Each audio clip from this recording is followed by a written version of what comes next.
Westwood One, America's leader in play-by-play radio sports, presents America's greatest gridiron tradition. It's the Fighting Irish of Notre Dame. Here's a handoff, near side, still on his feet. Walker, five, Walker ends it. Notre Dame! That was what you call a nifty bit of running. Quick throw, flat caught, down the goal line, touchdown Irish! Reba McKnight made the grab, and Notre Dame is in this one. They're coming off the floor. They fake the inside screen, they got it! Just touchdown! Fake the inside screen, and they went to Schultz on the sideline for the draw. Pittsburgh bites on the screen, Shelton runs down the sideline, and Brady Quinn but a perfect strike. Quinn blitzes on, gets up to Stovall, breaks the tackle, 30, race to the goal line. He's going to win the race. 10, 5, touchdown! 85 yards from Brady Quinn to Maurice Stovall. Here is the pitch. They try to get to the outside, and ripping the ball away is Mikowski. 40, it's a race to the goal line. Ain't nobody going to get him, folks. He is all alone. 10-5, touchdown Irish. Now it's time for Notre Dame football on Westwood One. Let's head to the stadium and join Tony Roberts and Alan Pinkett. And good evening and welcome to Heinz Field in Pittsburgh as the Fighting Irish Notre Dame take on 23rd ranked Pitt Panthers. Tonight's game is being brought to you by Guardian Life Insurance, Sylvania, Wrangler Jeans, Coat, Consort Hair Care for Men, Xerox, Channel Lock, Chevrolet, Milwaukee Electric Tool, and by State Farm Insurance. Hi everybody, along with former All-American running back Alan Pinkett, I'm Tony Roberts, and the debut tonight of Dave Wannstedt for the Pitt Panthers and Charlie Weis for the Fighting Irish of Notre Dame. And the Irish, well, they open the 117th season of football under the direction of new head coach Charlie Weis, owner of 4 Super Bowl championship rings. Weis attended Notre Dame but did not play football, had a stellar 15-year career as an NFL assistant. He learned his craft by working with the likes of Bill Belichick and Bill Parcells and Andy Reid, all very successful NFL coaches and no-nonsense coaches. He is confident in his ability to coach. He's brash, cocky, intuitive, precise, a tireless worker and recruiter, a strong-willed individual who makes everyone around him better. Well, speaking of tireless, I agree with all that, but I can't go any further without saying congratulations for winning the Chris Schenkel Award and being a member of the College Football Hall of Fame. It's an honor to be in the booth with you, Tone. This is year 26 at Notre Dame, and it's just a privilege for me to sit beside you and broadcast. Well, I thank you, and as I said when I accepted, I said I couldn't have done it without you, Al Smith, Bill Carambelis, and all the other people we ever worked with. It's a cooperative effort, and you're a good part of it. Well, what do you think of the coach?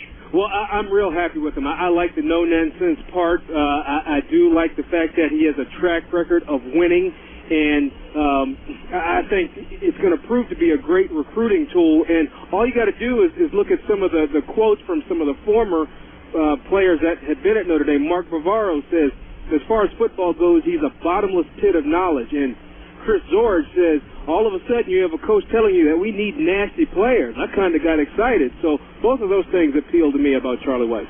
You'd have fit in right perfectly with him. Despite an 8-4 record, January date with Utah, Walt Harris left the program and, filled a coaching vacancy at Stanford. And her favorite son, Dave Wannstedt, who played here in the 70s, played offensive tackle for the Panthers in the early 1970s, coached at Pittsburgh as a graduate assistant. There were stops along the way at Miami of Florida, Oklahoma State, USC before joining the NFL ranks as Dallas's defensive coordinator, which was followed by head coaching stints with the Chicago Bears and Miami Dolphins. Wannstedt's teams have always been tough defensively, and as Weis is a Notre Dame man, Wannstedt, of course, is a Pittsburgh guy, born, raised, and played in the Keystone State. One of the criticisms of Walt Harris, not about his coaching, but the fact that he was a West Coast guy, and the people in Pittsburgh never really kind of embraced him.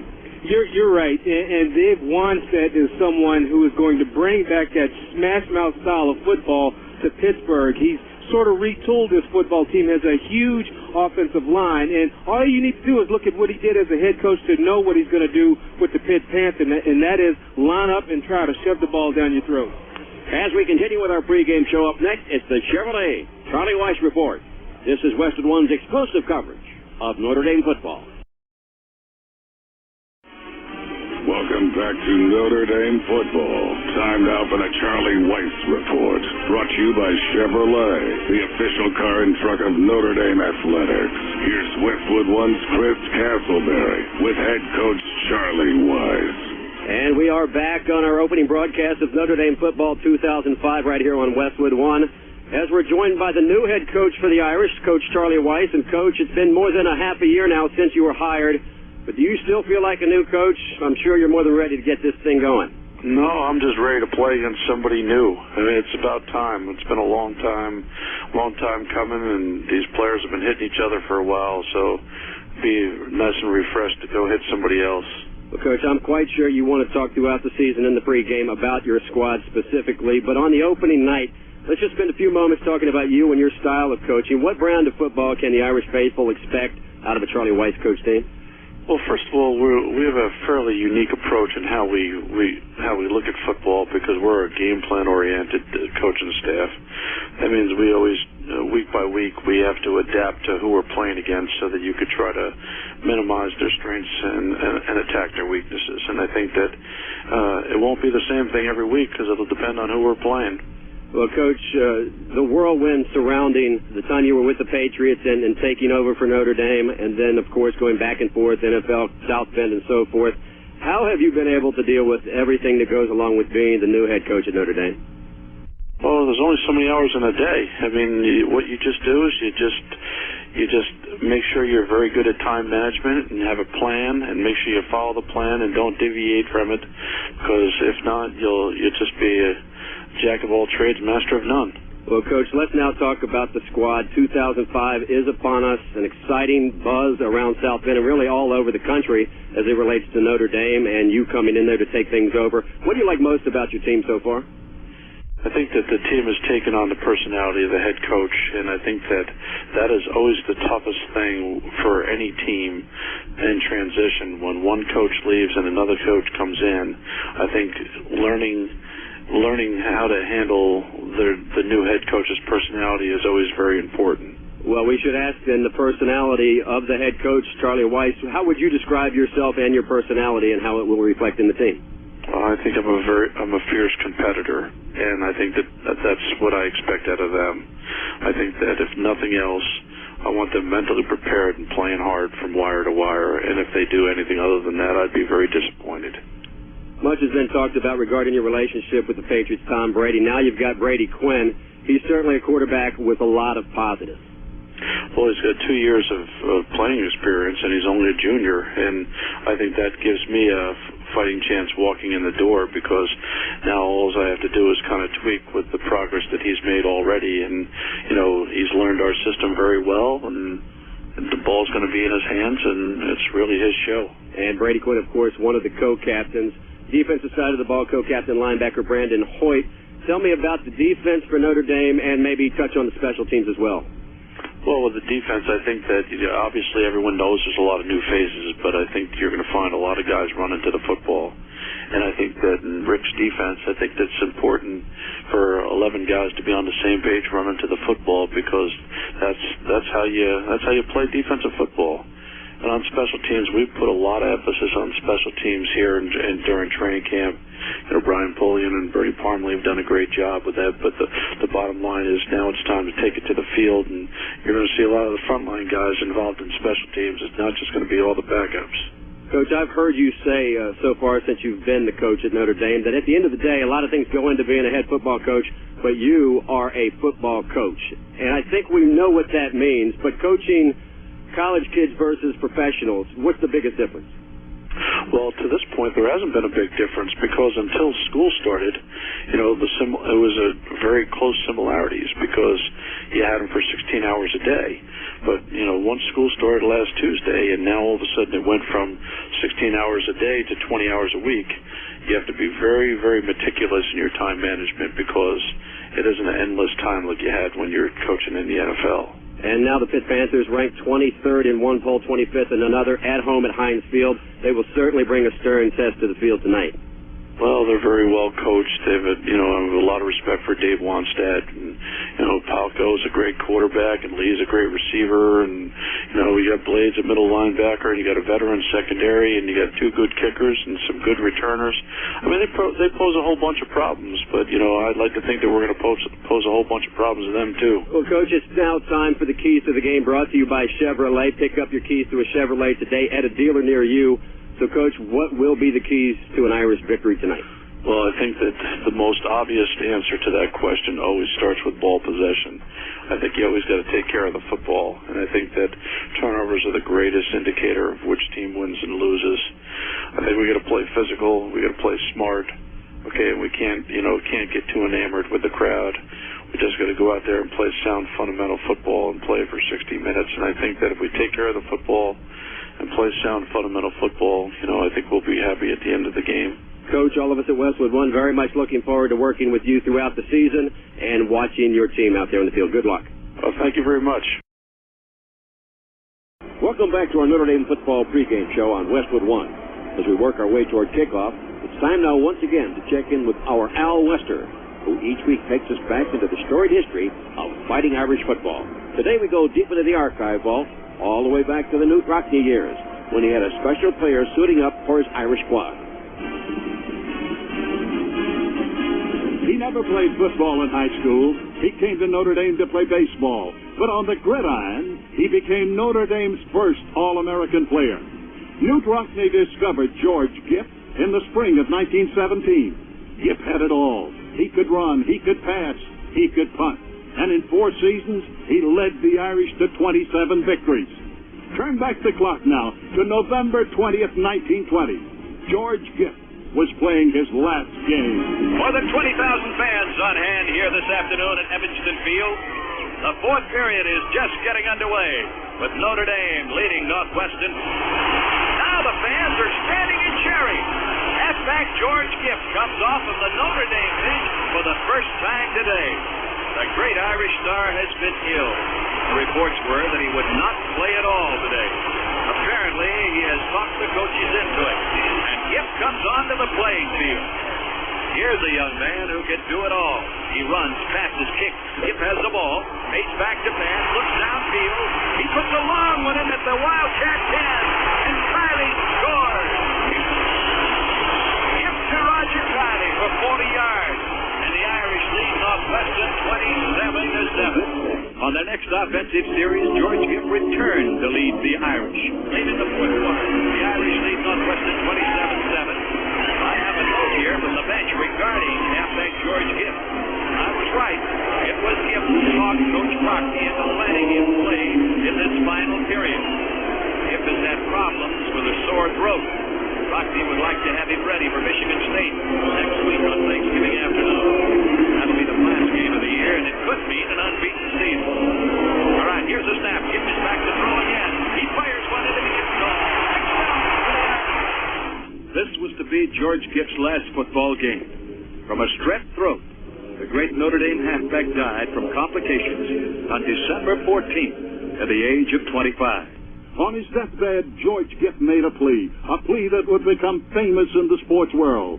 Rock, he said, when the team is up against it, when things are wrong and the brakes are beating the boys, ask them to go in there with all they've got and win one for the Gippers. I'm Al Wester, and I guess you know, George Gipp is one of the greatest legends of Notre Dame. Thanks, Al. We'll continue with our pregame show in a moment. You're listening to Notre Dame football on Westwood One.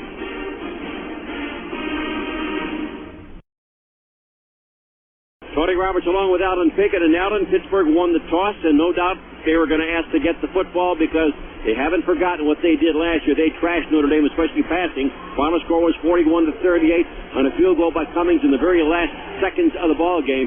But they really had their way with the Irish defense last year. Well, not only Pittsburgh having their way, but the officials had their way with Notre Dame that game. I never like to blame an official or use that as an excuse, but there were some very questionable pass interference calls in that game. But I tell you, Pittsburgh may have good memories of that, but Notre Dame also put up 38 points and would have put up more if Anthony Fasano makes a catch on third down. They're getting ready to go in the score. So The victor goes the spoils, and yes, they do want the ball so they can light it up again, but this is a different football team that they're playing. Another year, 2 new coaches, and I kind of wonder who's more nervous, Dave Wannstedt or Charlie Weis, or if either of them are nervous. Well, I watched Pregame extensively, and I have to say Notre Dame did look real crisp, real sharp. I was watching Pitt during Pregame, and there were a few mistakes, a lot of drop balls, things like that. I don't know if that even comes into factor, but, when I see Charlie, he's never nervous. And so I don't know if either one of them are nervous. I think that both of them are happy to be in this situation, though. Well, the Irish have it teed up at the 35-yard line. Pittsburgh down at the other end. They're going to be moving left to right on your radio dial. So it'll be Pitt to get it going. They got Brandon Mason out there as one of the receivers on the far side, and LaRod Stevens.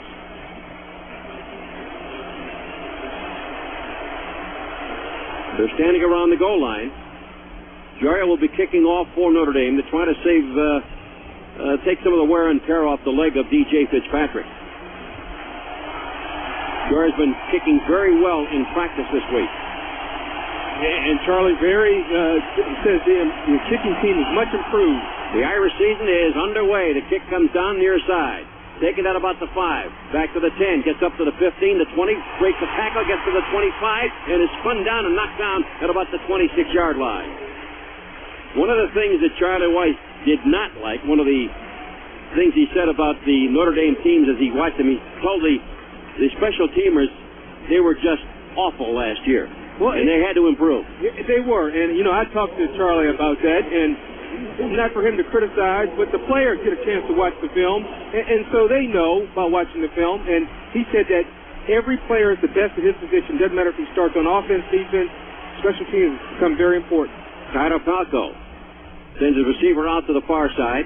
Back to throw on first down. Fires the pass. Got his man open at the 30, at the 35, 36, 37-yard line. Eric Gill, who had a very good game last year against Notre Dame. He is 6'5", 275 pounds, a very imposing target, a senior out of Bell Vernon, Pennsylvania. They got Greg Lee and Eric Gill along the line of scrimmage. Charlie Spencer, Mike McGlynn, Dominic Williams, John Simonitis, Joe Villani. They're the interior line. Tyler Palco at quarterback. Tim Murphy's the fullback. Rashad Jennings, a freshman from Forest, Virginia, starting at tailback. And Joe Del Sardo is the flanker. Slot to the right. The H-back starts in motion, and the handoff goes to the halfback, and he comes up to about the 37 to 38-yard line. Not much there. Had second down and about a yard to go, so they're going to move the chains. Rashad Jennings came in to the Pittsburgh camp when he came to Pittsburgh weighing 265. That's a bucket kind of weight.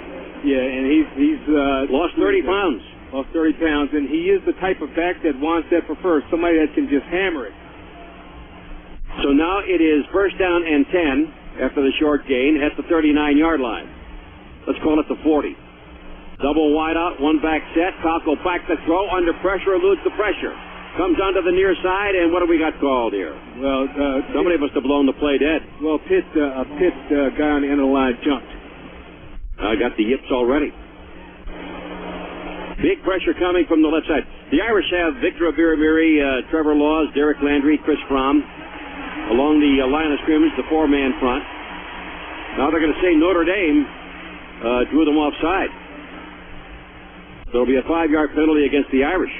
Well, Chris Fromm on the outside did start to go forward, but it made the Charles Spencer, the left tackle, flinch a little bit. And I thought the defense was allowed to come across and then come back. Brandon Hoyt, Corey Mays, and Maurice Crum Jr., a newcomer. The 3 men in the linebacking core. Palco back to throw again. Sets up at the 35, short pass near side, and he gets whacked immediately after the pass is completed by Tom Zbikowski, the strong safety. He's one of the young men coming back from last year. Ambrose Wooden is at left corner, Mike Richardson at right corner, and Chinadum and Duque is at the free safety or the Apache spot.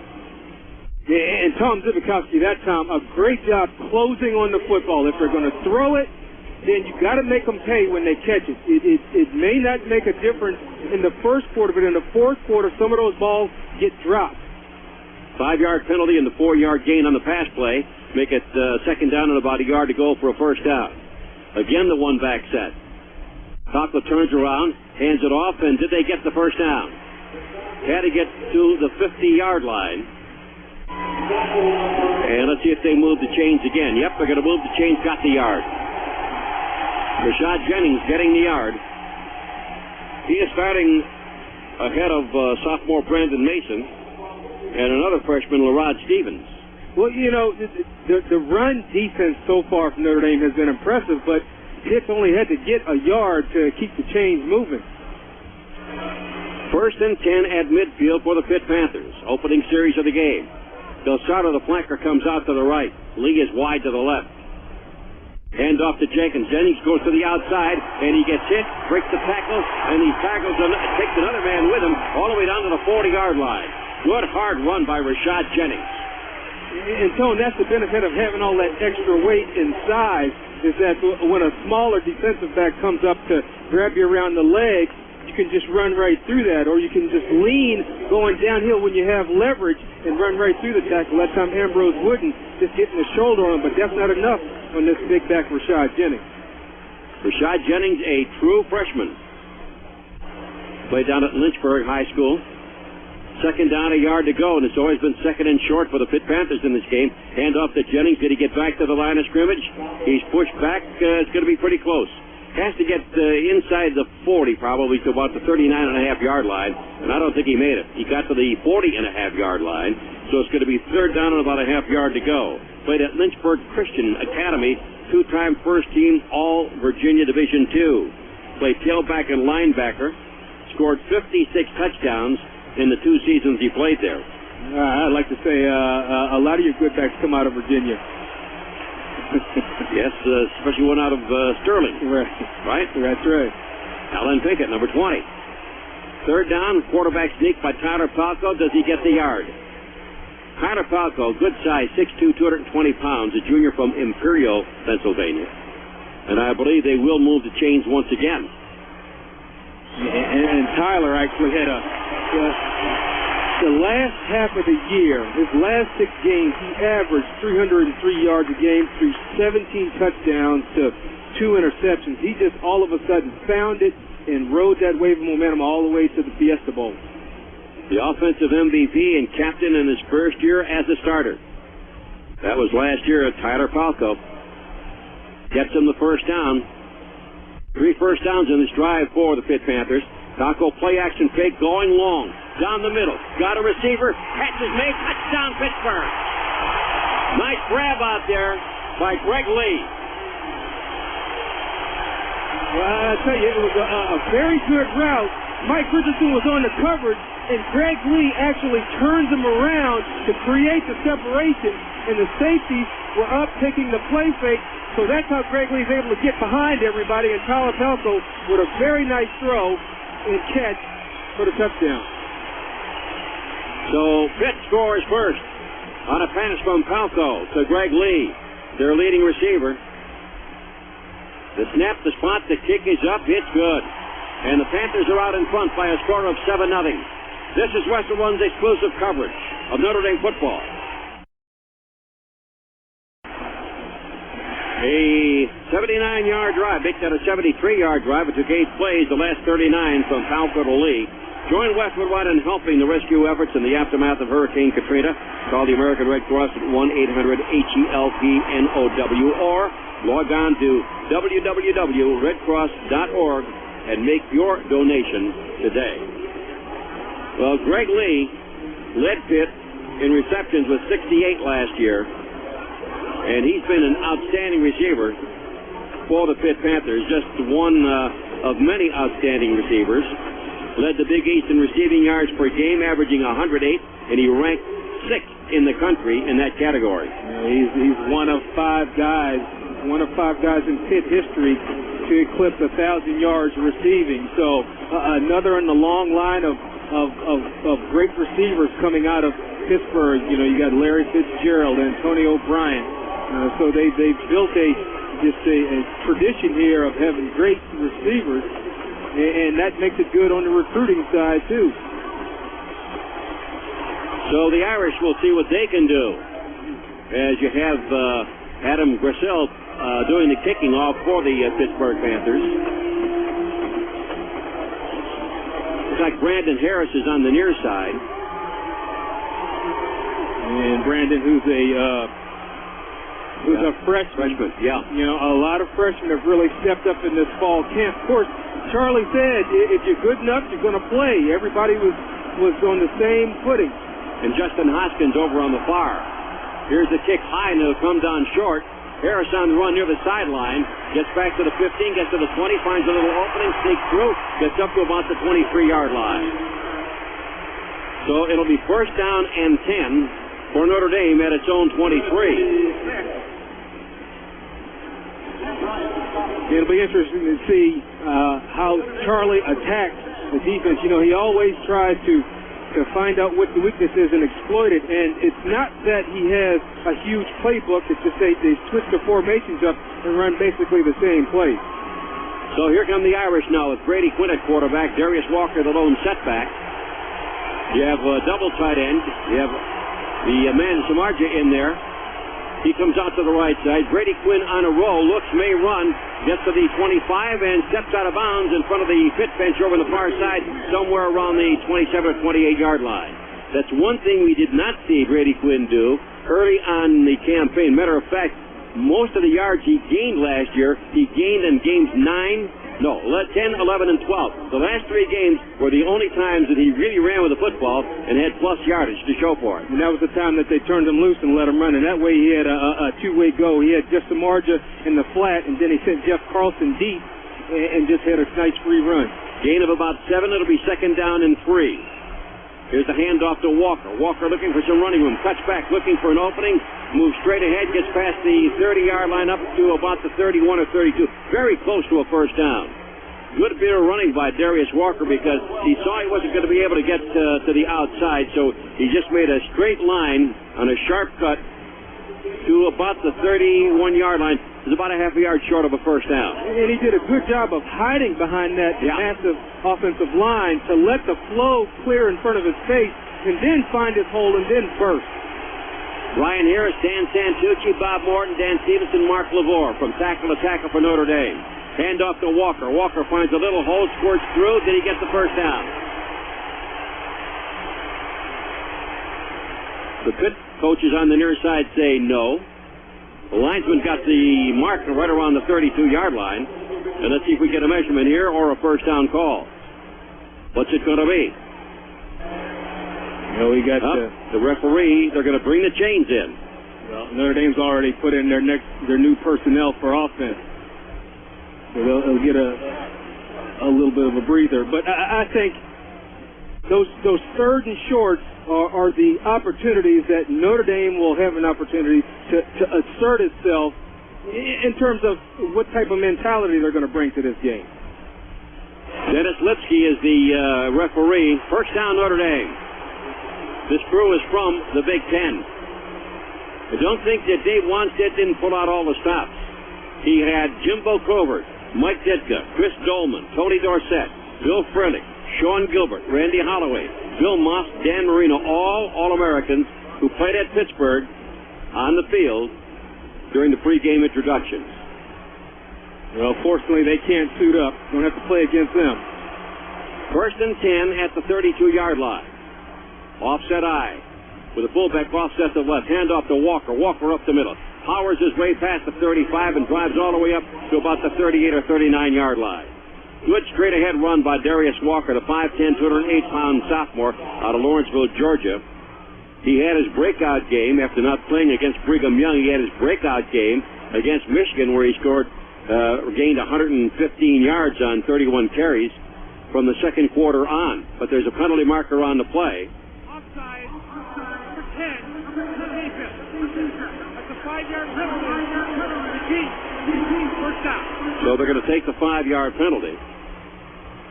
Repeat the first down. Hate to take away the yards from the back. You know, good. You got to always be concerned about that average. But first and 5 is a mile away from first and 10. Rima McKnight out to the far side. Stovall out to the near. Hand off to Walker. Can't go to the left. Cuts to the right. Got one man to beat. Does a little juke step and gets up past the 40 to the 45-yard line. A nifty bit of running and a first down for Darius Walker, who picked up close to 10 yards.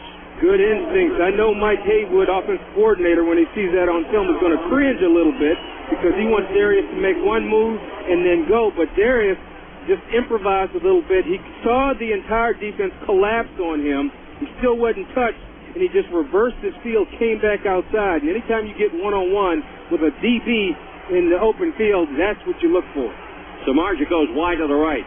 McKnight to the left in the slot. Stovall, the outside receiver. Play action fake. Quinn looking to throw. Throw back near side to Walker. Walker looking for a block and cannot get it.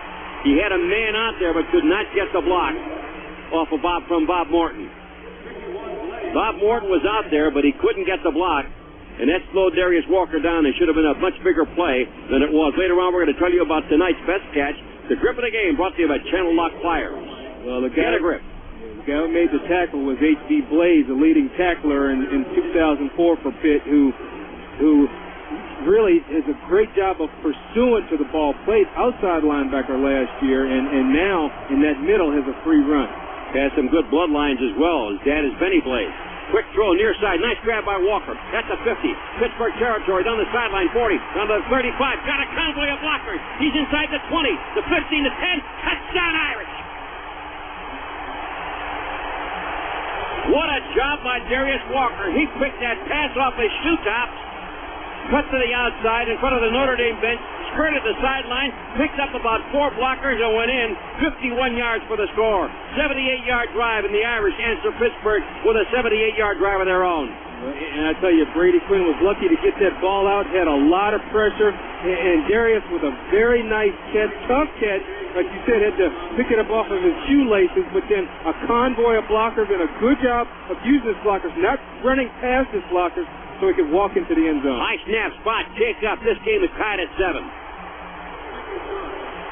8:19 left to go in the first quarter. Notre Dame 7, Pittsburgh 7. This is Westwood One's exclusive coverage of Notre Dame football. Time to salute our weekly Westwood One student scholarship winner.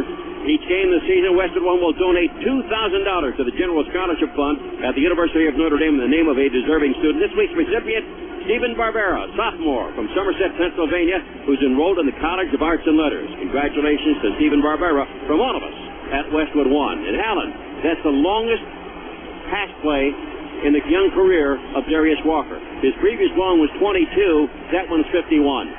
And he's going to have a lot of those. And his first touchdown. Yeah, and fortunately, he had, both his center and the right guard downfield running ahead of him. They did a real good job of trying to locate somebody and couldn't find anybody, but, it feels good as a running back to go down the field and you got your lineman in front of you. But more importantly, on that particular run, he didn't pass his guys up. I see all the time, a lot of times runners will pass up their blockers. Darius is smart enough to know that when you got those bodyguards in front of you, you ought to keep them there. And watching the replay, it's a pleasure to see so many white jerseys down the field looking for somebody to block.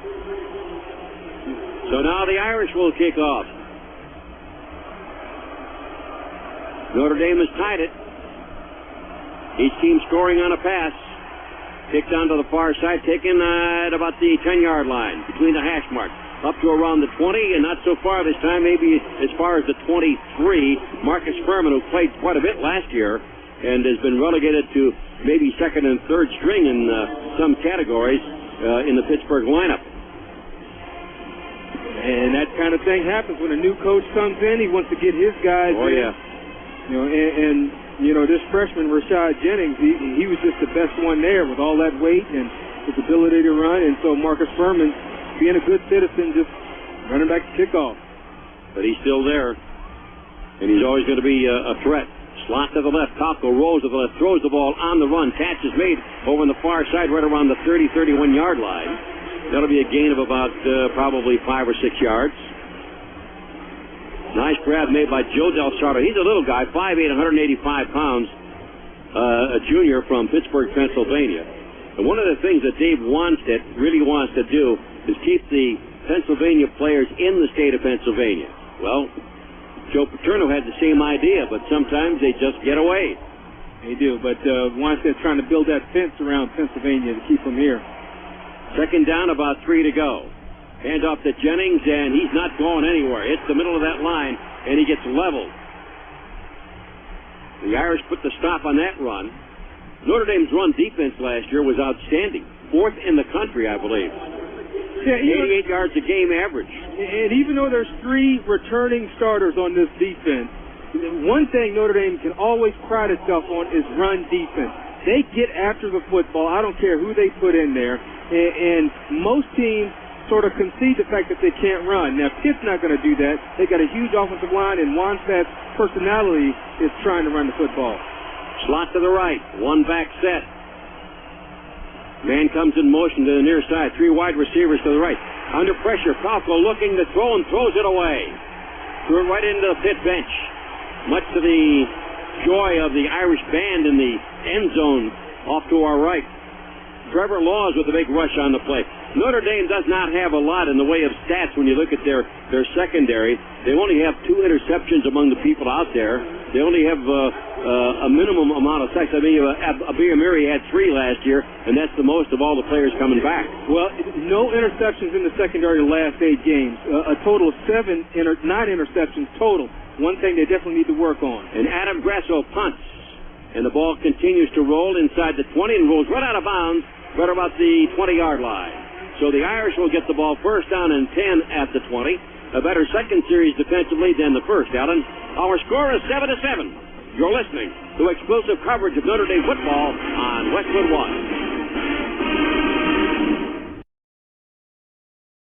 June Jones and his new coordinator, Jerry Glanville. Elvis is not there, Jerry. Anyway, the score is 21-3 now. Southern California over Hawaii at Hawaii. I'm sure they just want Liner to come out of there healthy. Jerry has no problem hitting the quarterback. Brady Quinn. McKnight to the right, Stovall to the left, play action fake to Walker, looking, may run it, up to the outside, gets up to the 30, to the 35-yard line. And Brady Quinn has picked up a first down.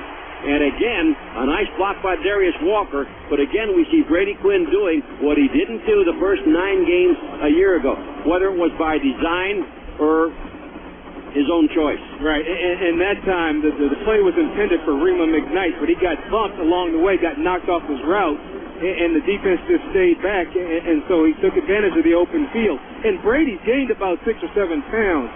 He's carrying 231 pounds now.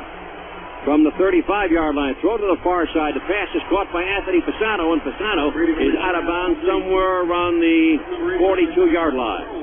Pisano had an excellent year last year as well, and he's closing in on the top receivers as far as the tight end position is concerned.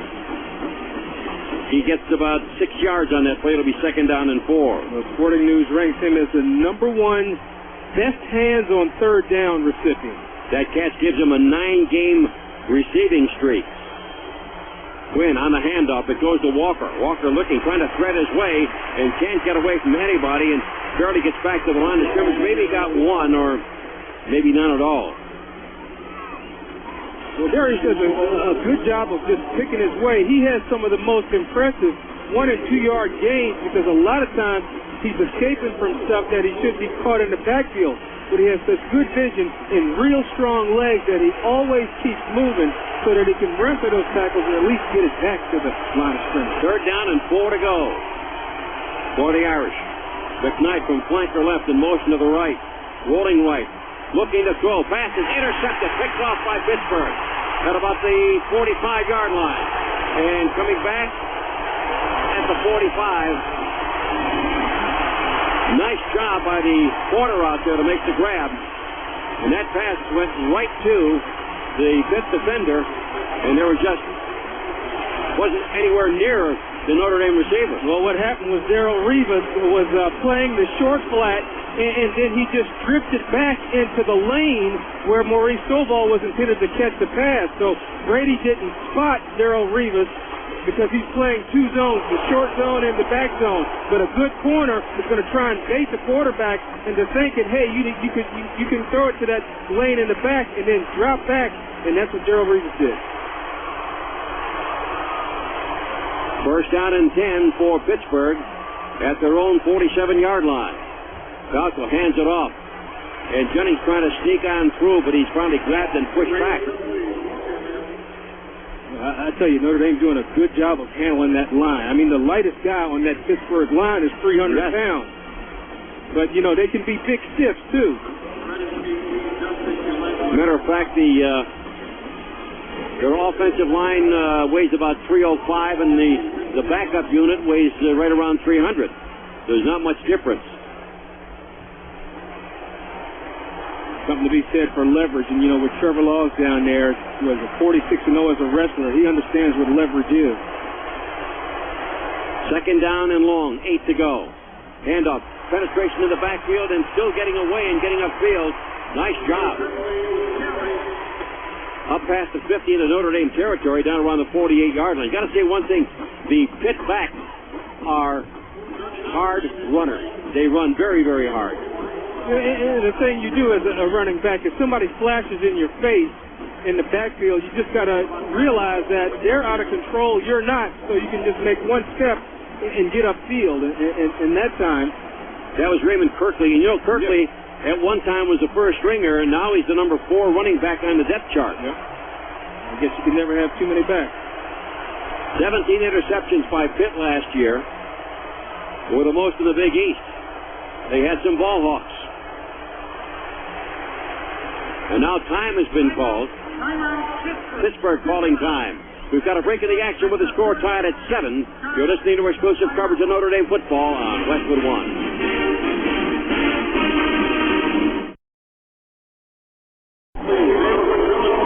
Later on tonight, we're going to talk about the player of the game brought to you by Sylvania. See the world in a new light. Well, Weis with the interception gives Pittsburgh the ball in great field position. They have a little more than half the field to traverse here to take the lead once again. And as far as Weis is concerned, he's an outstanding cornerback. They had great corners last year, and their pass defense was very, very good. Well, Weis was first-team freshman All-American, so he earned his stripes. A lot of people went his way because he was a freshman last year, thinking they could fit him, but Walt Harris knew he had a quality corner out there. But the play he made to get the interception was just one you usually see out of an experienced cornerback, baiting the quarterback. Third down and 2 to go for a first down. Falco back to throw. Short drop, quick throw on the slant. Catch made. And a penalty marker on the play as well. Nice grab by Joe Del Sardo, who was flanked to the right. Ran on an angle right toward the middle of the field, and Falco put the ball there, and Del Sardo reached out and grabbed it. The penalty marker on the play. Well, I mean, they're going to call an interference. Right. Because Mike Richardson went over his back, but Del Sardo did a good job. Look, he's short and stocky at 5'8", 195. It's a little fire plug, and he did a good job of using his body to shield Mike Richardson away from the football. Only thing Mike Richardson could do was go over his back. On the defense, number 30. Penalty decline. On the play. First down. Penalty decline. First down inside the 40-yard line at the Notre Dame 37-yard line. 7-7 our score. 3 minutes and 50. Make that 46 seconds left to play in the first quarter.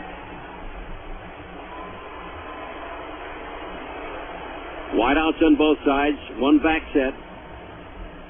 Carter Falco with a double tight end. Back to throw. Looks under pressure. Eludes the pressure. Tries to get away from one man. Skirts around. Gets away from another. And then gets wrapped. Oh, he got smacked by Brandon Hoyt. And if anybody on the Notre Dame team is going to hit you, you don't want it to be Brandon Hoyt. He hit you like you stole something from him. I mean, he comes at you. He's just relentless. But you know what? It's the second and third time that they're getting a chance to hit him. They're getting in the backfield. That's Notre Dame defense. But they're not finishing. And I know that's something that Rick Minter is real concerned about. Good speed getting in the backfield, but you got to finish. And Tyler Falco is not Michael Vick, but he is rather elusive. And that time, he was able to get rid of the ball and got a little bit of a gain out of what could have been a loss. Greg Lee wide to the far side. Dangerous man to watch now. Second down and about 7 to go for the first down. Handoff up the middle. Tom Zivakowski making the tackle on the play, but not until the ball carrier gets inside the 30, down to the 29-yard line. Raymond Kirkley again, the senior from Madison, Virginia. Another good Virginia running back. It's a nice fertile ground for running backs. You know what happens is out of Virginia, most people's field division is about 180 degrees, but coming out of Virginia, it's about 220 degrees. You got eyes behind your head, kind of. Third down and short, about 2 yards to go. Pittsburgh 2 out of 3 on third down. Slot right, wide out to the left, one back set. Falco pitches, ball goes out of bounds. The tailback Kirkley could not handle the pitch. He couldn't handle the pitch because Brandon Hoyt did a good job of, one, forcing the pitch and then scraping off the pitch to the running back to distract him just enough that the ball popped out, and Pitt's lucky that Notre Dame didn't recover that thing. And now we get a field goal attempt here by the Pitt Panthers, and they'll be relying on Josh Cummings.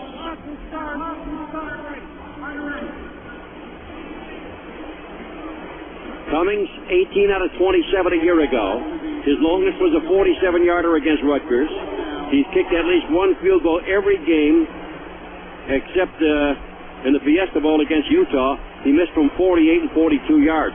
He was 2 for 2 against the Irish, 27 and 32 yards. The game winner, the latter, the 32-yarder with 1 second left. 49-yard field goal, high enough, long enough, and it is cut.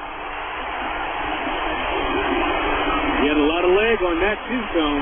Looking good for 55. 49-yarder, and that's a new long for Josh Cummings, and Pitt has the lead by a score of 10-7. We've got a break of the action. You're listening to exclusive coverage of Notre Dame football on Westwood One.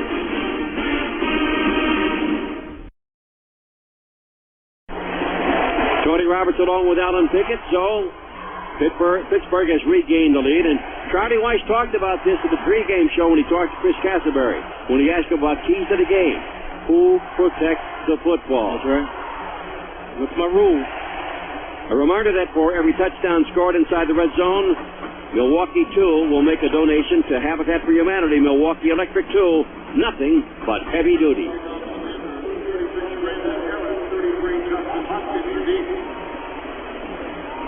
In the 3 full seasons of play at Heinz Field, the longest field goal in an NFL game was 48 yards. Yeah, well, Chris Brown, who kicks for the Texans now, left this place because he couldn't kick to the direction of the river.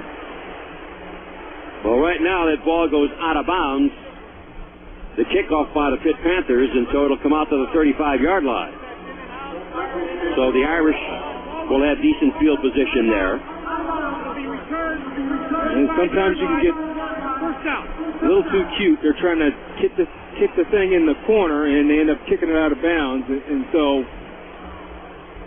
field position on the 35 is a long way from having it on the 20. As the offensive coordinator now, that's freedom. There's a lot more things you can use in the playbook from the 35. Samardzija goes flank to the right. You got McKnight in the slot on the left side. Stovall the wide out left. Darius Walker in the backfield. Handoff. Can't go up the middle. Cuts to the right. Finds it open. Cuts to the outside. Gets to the 40. Shakes one tackler and is finally ridden out of bounds over on the far side. Up around the 46 or 47-yard line. Should be enough for a first down. Picked up about 11 yards. Well, the one thing that Darius did was once he picked his way through the line, then the acceleration came and was able to stretch that play out and outrun H.B. Blades, Rivas, a couple other guys, and always looking at the pylon, or not the pylon, but the stripe or the strip to make sure you get a first down. Well, you talked about a lot of these things last year, and you said he would do what he is doing now a year ago.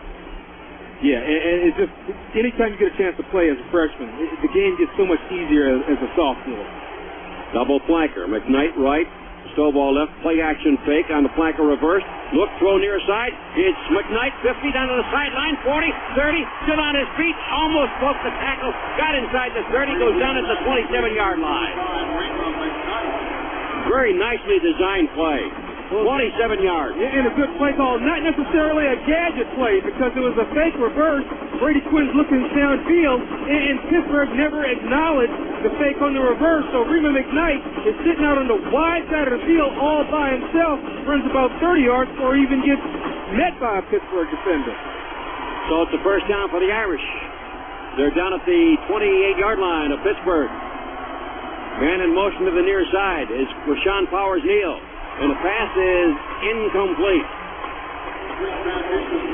Looks like the intended receiver was Anthony Pacheco, John Carlson. And John Carlson's the guy that the staff is really high on. They feel like he's going to be a first rounder by the time he leaves the school. He's got that much potential, but probably need to catch the ball to get those accolades. He'll have 2 more years after this, although he's a junior at the moment. Toss to Walker. Walker cuts back, spins, gets through inside the 20 down to about the 18 or 19-yard line. You got to like the kid's moves. No, he's just picking his way. I mean, he's been running the ball since he was 5 years old, so he's comfortable with it in his hands. But now he's got a good feel for the offense. He sits in the meetings with the coaches. They go through the film. They tell him what to anticipate, as well as the visualization that he does. And so when he gets that on the field, he makes those moves because he's already made them in his head. He's got 30 yards on 6 carries. That's 5 a pop. Good average. Powers-Neal offset to the left. Walker, the tailback. Hand off to Rashawn Powers-Neal. He drives ahead. He's got the first down. He'll probably see double duty this year as both the fullback and the tailback. Now, he's offset to the left. You don't expect him to get the ball, but Brady Quinn turns around and hands him the football, and he powers right over the middle. Well, I tell you, Charlie Weis makes very good use of the fullback in his offense. And so when you least expect it, the fullback will get the ball, and it will usually bust for a good play. And Notre Dame has fed Darius Walker most of the time. So now you've got the defense trying to hunt up Darius Walker, and then boom, they sneak one on you. Time runs out on the first quarter of play with a score. Pittsburgh 10, Notre Dame 7. You're listening to exclusive coverage of Notre Dame football on Westwood One.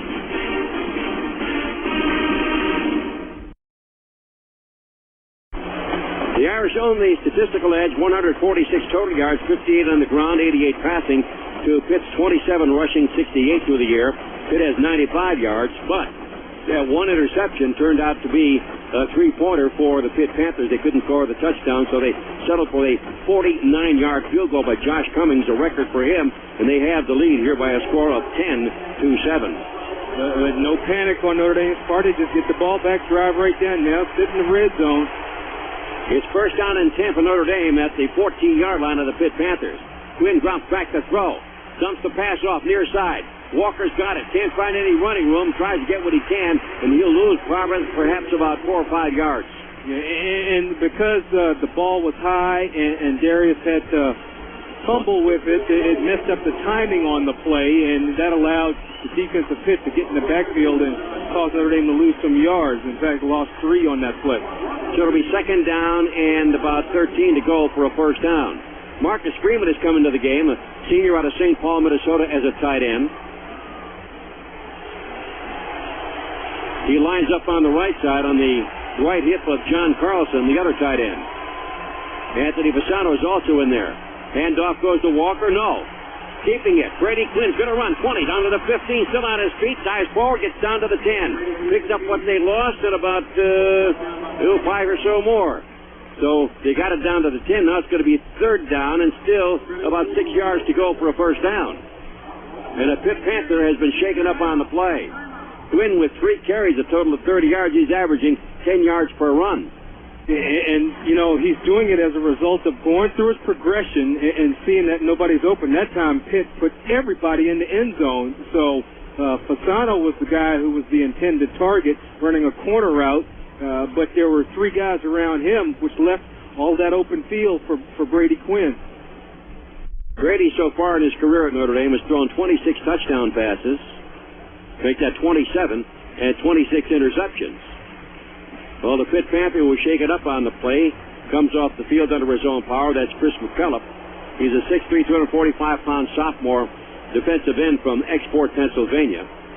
They've got Joe Claremont out there. Rashad Duncan, a 280-pound freshman from Belgrade, Florida. He's one of the tackles. Corey Davis and Charles Salette. That's the 4-down lineman. Darren Thomas, H.B. Blades, his dad Benny, played in the National Football League. A junior from Plantation, Florida. He's a middle linebacker. Brian Bennett is also out there. And the corners, Darrell Rivas, who intercepted the pass, along with Bernard Josh Lay. And the safeties are Mike Phillips and Taz Morris. Another guy that was down was J.J. Horn, who's the leading sacker. He came in, he started tonight's game, a 6'2", 230-pound senior out of Franklin. So it's 3rd down and 6 now for Notre Dame, with a ball at the Pittsburgh 10-yard line. Stovall to the right. Slot on the left side. Samarch is in the game. Here's Fasano, stepping back now, moving across. Here's Quinn up the middle. Pass is caught. He's very close to a first down. Curling out, and Reva McKnight made the grab, and it's going to be down at the 2.5-yard line. It'll be first down and goal to go. Make it the 2-yard line. First and goal for the Irish. And Brady really had to thread the needle on that play. They overloaded the left side of the line of scrimmage, and they clear out, and then they hook Reva McKnight over the middle. There's a little hole in there, and Reva does a good job of securing the ball and then turning upfield to make sure that he got the first down. First down and goal to go at the Pitt 2. Chance to take the lead here. Double cut in, wingman on the right side, I tandem, hand off to Walker. Walker can't go outside. Now he goes to the outside. He's going to win the race. Touchdown, Irish.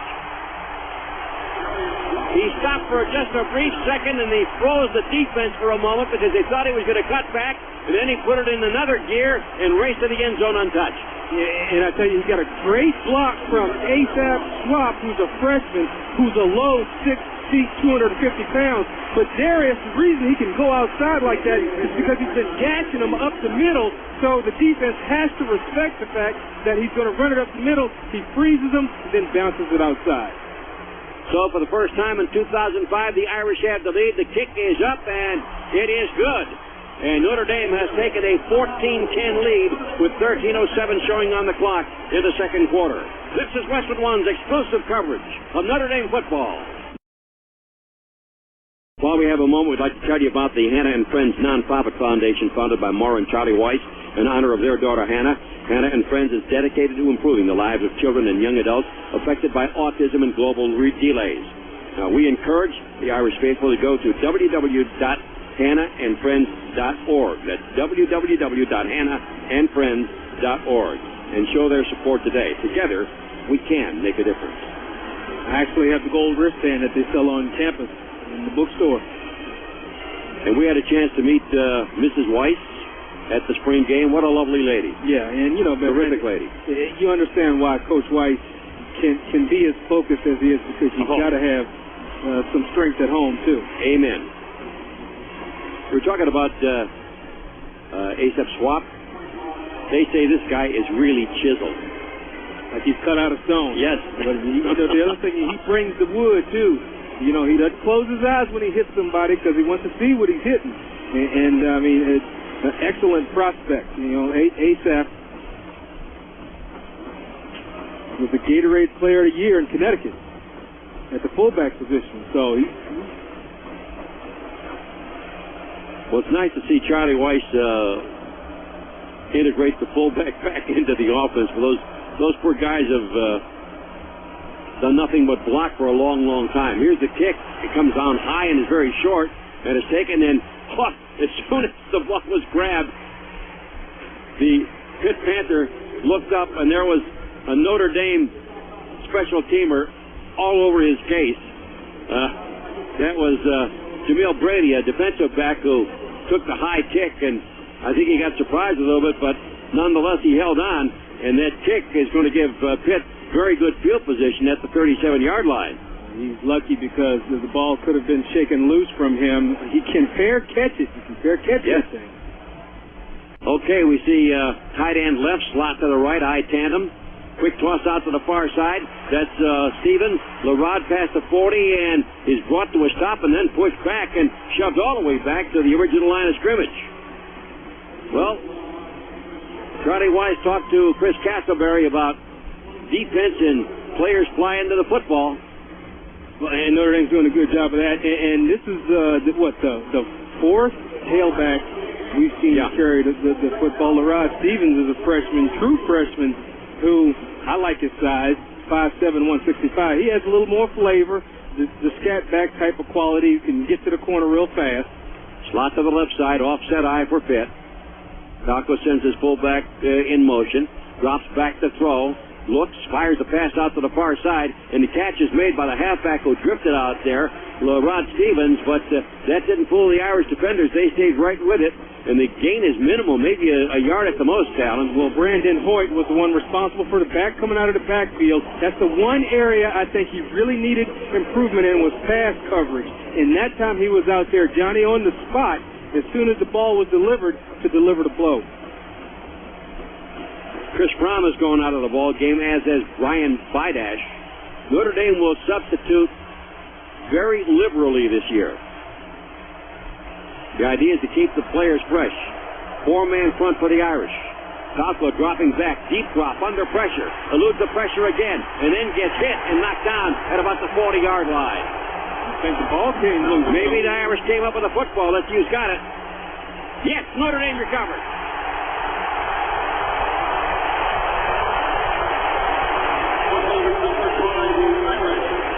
Well, I tell you, Brandon Hoyt, I think, is the one who forced the fumble. He was able to come in and hit the legs of Falco, upend him. You know, if you're a quarterback running out there, you got a big target on your chest. Derek Landry, the nose guard, I believe, is the guy that came up with the fumble recovery. Yeah, he put a lot of pressure on. There's a hit. And, yeah, Landry reached in and got the ball. Yeah. So, a turnover apiece. Yes. That evens them out. Because you know how I got my 3 turnovers you should lose, 4 you're going to lose. So Landry with a fumble recovery. And that's a new thing. Instant replay now in the Big East. And that is one of the plays that is reviewable. The determination to review it comes from the booth.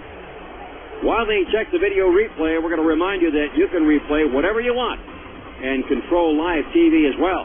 With Comcast Digital Video Recorder, call 1-888-4, that's the number 4, BEST TV today for more information.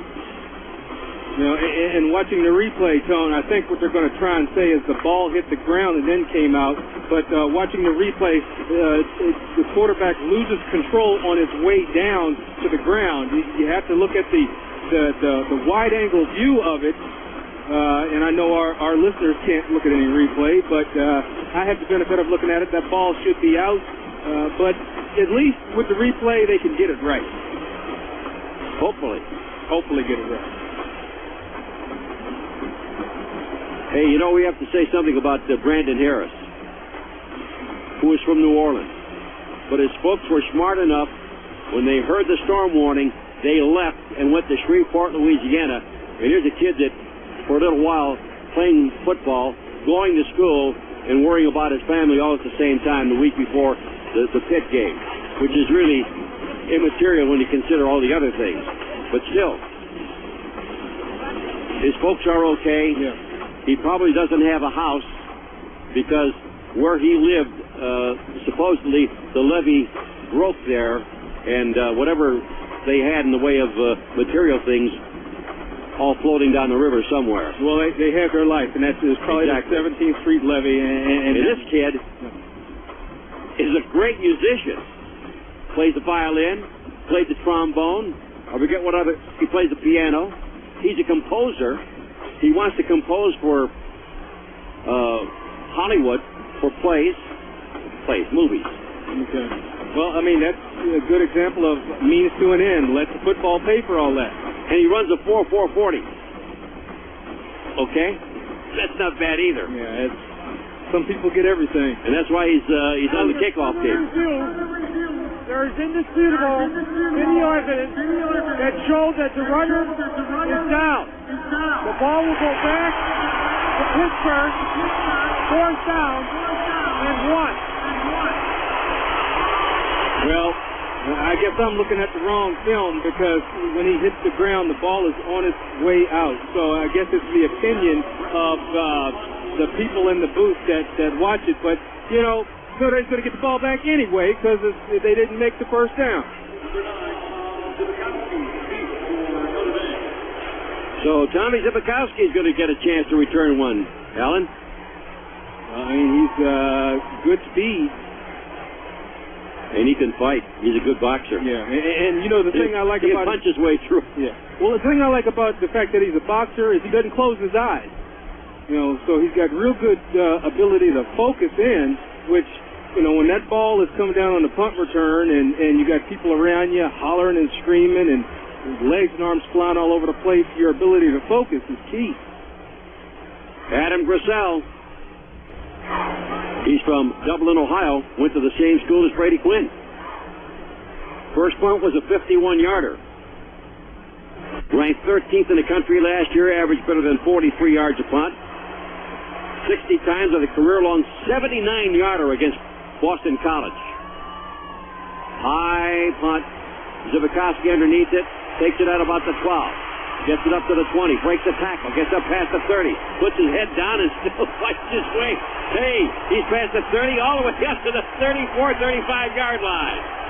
That is what you call a determined run, a 49-yard punt, a 13-yard return. Our score is 14-10 Irish. This is Westwood One's exclusive coverage of Notre Dame football.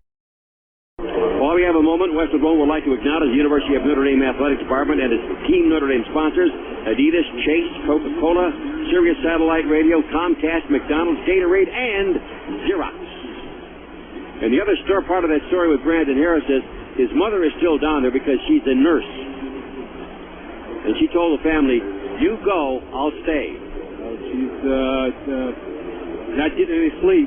She's doing yeoman's work. Yes. Great family and a great kid. Well, I mean, it's that type of kid that ends up at Notre Dame most of the time. Mom and dad involved, not only in the community and their jobs, but also in the child's life.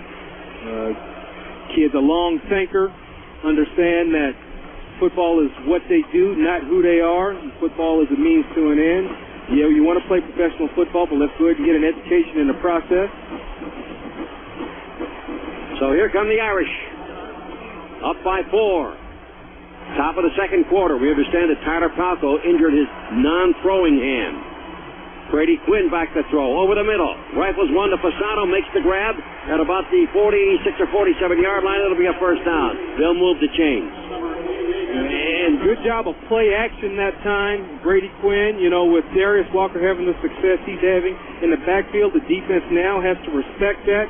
They make a good fake, a good mesh, and Fasano is able to sit down right in the middle of the field. And Fasano, as athletic as he is, tries to sidestep the defender to get an extra yard. First down and 10, the ball at the 48-yard line of Notre Dame. Walker in the backfield, takes the handoff, big hole off right tackle. Cuts to the outside, and he is hit and leveled at about the 45-yard line of the Pitt Panthers. You know, it's really tough to get a good shot at him. Well, and that's the benefit of being under 6 feet. And I think that's one of the things people don't realize is that the backs that have the longevity in the pros are the ones that are my height. Well, I'm not 5'11". I have to stand on a couple phone books to be 5'11". But you don't get a good shot on those guys. It's a lot of glancing blows, and they can hide behind the line. And as long as they get good, strong legs and good base, they're going to make yards. 8 carries, 40 yards for Darius Walker. Second down, a little more than 2. Walker up the middle. Did he get it? Big pile. They moved the pile past the 45 in Pitt territory, and it's going to be short by maybe a yard or so. By the way, the catch by Fasano, he needed 2 coming into this game. He passes Mike Craney in his 5th place among Notre Dame tight ends. He now has 47 receptions. I mean, that's just a start. Fasano, I think, is going to be a key contributor on the football team. Not only his ability to move the chains, but his athleticism. And good-looking kid. I hear stuff about other tight ends, and I wonder if some of the critics have seen Anthony Fasano play. Ball at the 42. Back to throw. Pass up to Fasano. Makes the catch down at the 25-yard line. But a great play-action fake by Brady Quinn and the running back coming out of the backfield. Excellent fake by Brady Quinn. Yeah, and play action again. You hit him with the run, that sets up everything. And that time, Mike Phillips, Stacy, was in coverage and actually was able to hit Fasano while he's up in the air. But Fasano is carrying, 255 pounds to Mike Phillips, 195 pounds. Fasano's probably thinking, get this gnat off of me. And right now, Rashawn Powers-Neal is in the tailback spot. 8 out of 10 for Fasano. Check that for Grady Quinn. 122 yards, 1 score, 1 interception. Quick throw, far side, catch made. It'll be for a short gain. Fasano again. No, it's Johnny Carlson. Carlson made the catch. And some of that is game planning. It's like, you're going to stick those small DBs out there and not change your defense? I'm going to beat you up with my tight end. Well, Charlie Weis said he never had a receiving corps in all the time he was coaching in the National Football League that had the size as the kids at Notre Dame. Yeah, he said he had a bunch of midgets. 2nd down and 7 at the Pitt 21-yard line. Here's the handoff. It goes to Walker. Walker cutting to the outside. Walker at the 20. Turns the corner. He's down to about the 11-yard line. He steps out of bounds. It's going to be another first down for the Irish. It'll be first down and 10 yards to go. Actually, they're 10.5 yards away from a touchdown. That's the 12th first down for Notre Dame to 5 for Pitt, and Pitt has not had a first down in the second quarter. Well, and Notre Dame basically has Pitt on their heels. They don't know what to expect, run or pass, and Darius, again, does such a fine job of setting up his block. That time he hesitated in the backfield, allowed his block to come in front, and then bursted outside. Travis Thomas, who had fumblitis last year, is in there at the tailback spot. Gets the handoff, cuts up the middle, puts his head down, and he drives down to the 5-yard line. Well, watching Travis Thomas in the pregame, an excellent downfield runner, a downhill runner, excuse me. I mean, when he turns those shoulders north and south, as a defender, you got to brace yourself because he's bringing all of his weight. Good forward body lean, and that time, that forward body lean got him about 2 or 3 extra yards. 2nd down, about 5.5 to go for the first down. I tandem. Schwab is in at fullback. Handoff again. Thomas up the middle toward the goal line. Still fighting. Gets it very close to the goal line. Down to the 1. This is really, when you've got 10 yards and maybe about 6 inches to go, and it's 1st and 10, you'd really rather have it at the 9, at the 12, anywhere. It's that extra little inch or 2 that you have to go. It's at the 1-yard line now. Unless you just make the decision that we're just going to take the ball, I guess, and ram it down their throat. And that time, Travis Thomas again with some real hard running. And why not go back up the middle again? You do have one freshman starting there on that defensive line for Pitt, Corey Davis, but he's 6'1", 300 pounds, but he's still a freshman. All right. I tandem again. Swap the front man in the eye to see if he gets the ball. Nope, it's going to be Thomas up the middle. End zone touchdown. Travis Thomas. Boy, he's been waiting for this for a long time. That was Rashawn Powers-Neal. Forget it. It was Rashawn Powers-Neal. They moved him in. They used 2 fullbacks. Powers-Neal and Swap, and Powers-Neal gets the score as the Irish go 65 yards in 9 plays. And that time it's just sheer power. It's that offensive line of Notre Dame, by the way, which is the most experienced offensive line in the history of the school, 59 starts between them, just deciding to go ahead and lay the wood on it. And another point after touchdown by DJ Fitzpatrick, and Notre Dame has taken a 21-10 lead with 6:59 left to play in the first half, and you're listening to exclusive coverage of Notre Dame football on Westwood One.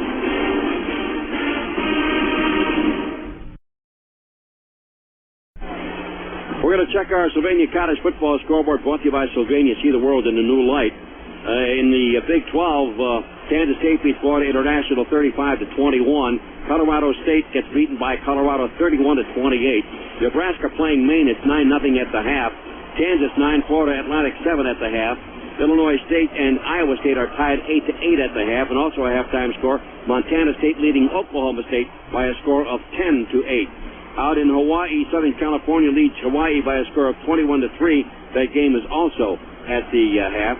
Bowling Green fell to Wisconsin 56-42 in a game that was tied at 35 at the half. Penn State and winner 23-13 over South Florida. And Illinois comes from behind to beat Rutgers 33-30. That game went into overtime. Marcus Furman went at the deep end along with Larod Stevens. Here comes the run-up on the kick, and this time as the wobbler comes downfield, it's going to be taken on the short hop by Furman. Furman comes to the near side, gets to the 15, gets as far as the 19-yard line. The ball pops out, and who's got it? Notre Dame says they have it. Notre Dame's got the ball, says the referee, and it's Lipsky. Cardinal sin for Pitt right there. Get in the crowd, got people around you, take your butt down to the ground. But good for Notre Dame to go ahead and go with the swat and knock that ball out there and create a nice short field. I think it might have been Shinadam and Dupway. Mitchell Thomas, yeah, with the swat. They ripped the ball away, and there's Ndukwe to fall on it. Yeah, that's one of well, I got to tell you this. They're flying to the football. Well, and this is an area that needed to be improved on the coverage team because folks were really lighting them up last year. So Notre Dame has the ball at the 19-yard line. Hand off to Walker, and Walker finds it going tough.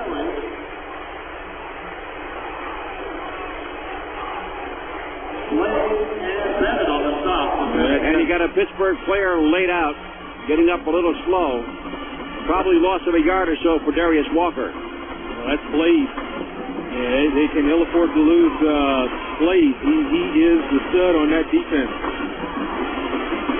He got up and he's limping, but it looks like he's just cramping. All right, and the rule is if the trainer comes out there, he's got to come out, right, Tone? What they say.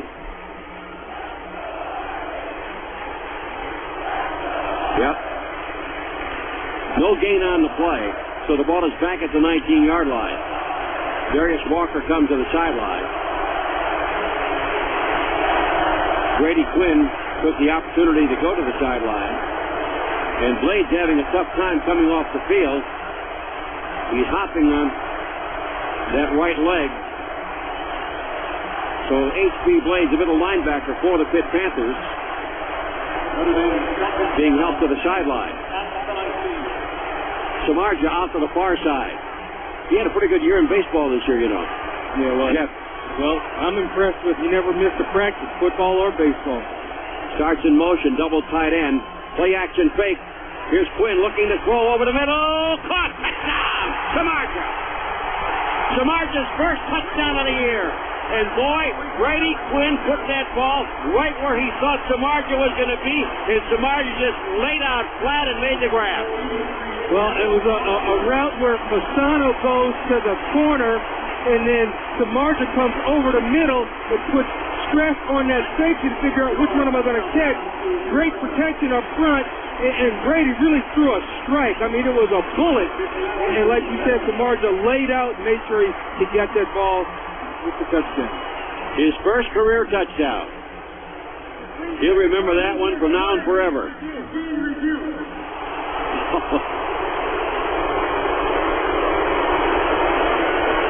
Well, it just gives us an opportunity to see how great a catch it was on the replay. He's got the ball. The ball never touched the ground. He was able to grab the ball, cradle it, and before he even touched the ground. I'd say that Coach Wannstedt got some bad information from upstairs on that one. That is the touchdown. You aren't Alan Pinkett. Well, we'll just wait and see. I tell you what, the offensive line for Notre Dame is really dominating this. After further review, the touchdown stand. I'm letting it on still Alan Pinkett. So am I. But this offensive line is really giving Brady the time to make it feel like that and just thoroughly dominate. There's no pass rush at all from Pitt. Fitzpatrick with a PAT, the snap, the spot, the kick is up. Add one more. Notre Dame 28, Pittsburgh 10. You're listening to exclusive coverage of Notre Dame football on Westwood One.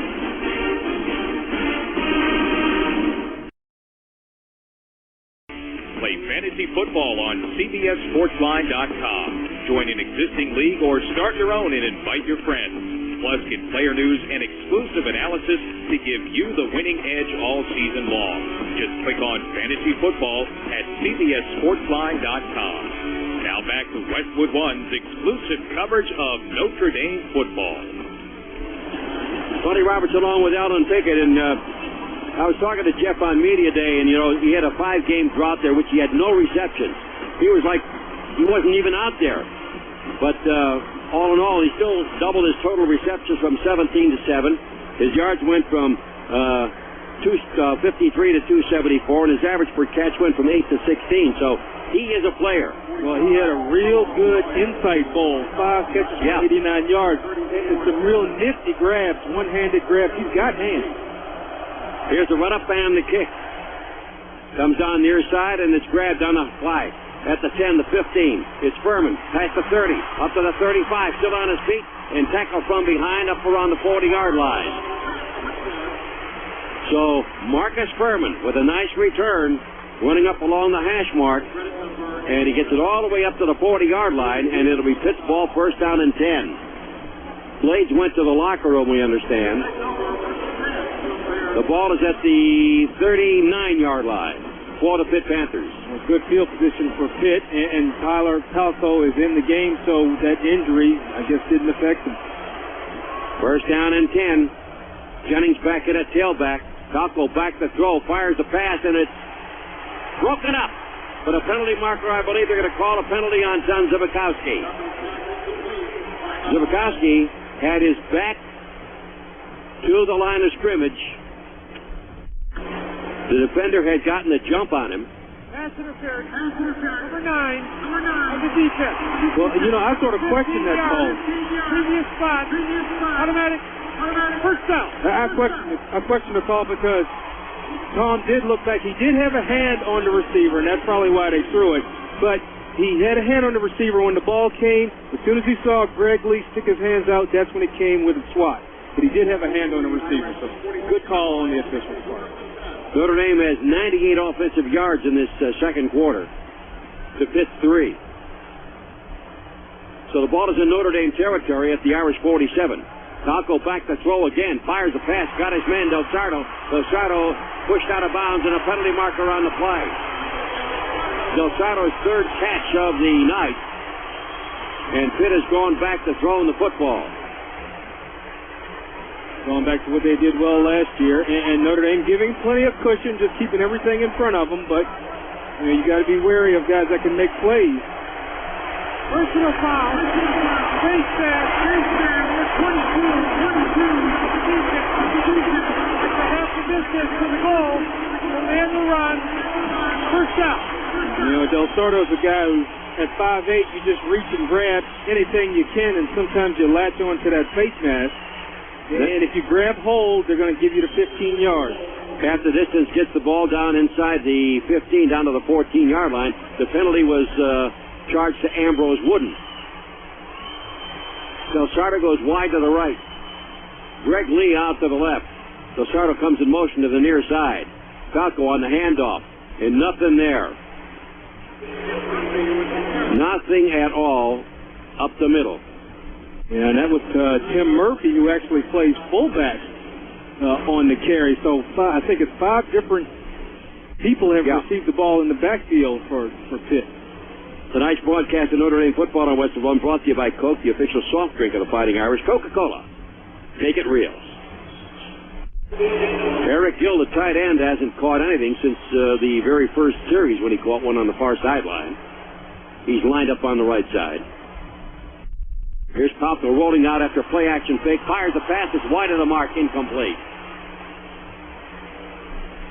So that's going to make it second down and 10 from about the 14-yard line. You know, and some of that is pressure, Tone. It's a throw that he rushed. He had a guy open, and he's sprinting out to his left, which should be comfortable for him.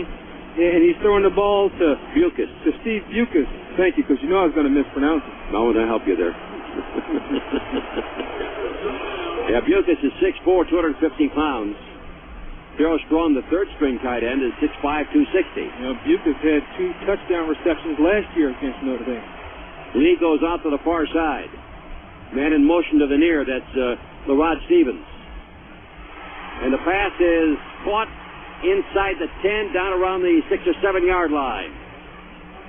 Well, I mean, that's the matchup they want. They want the strong safety on the tight end.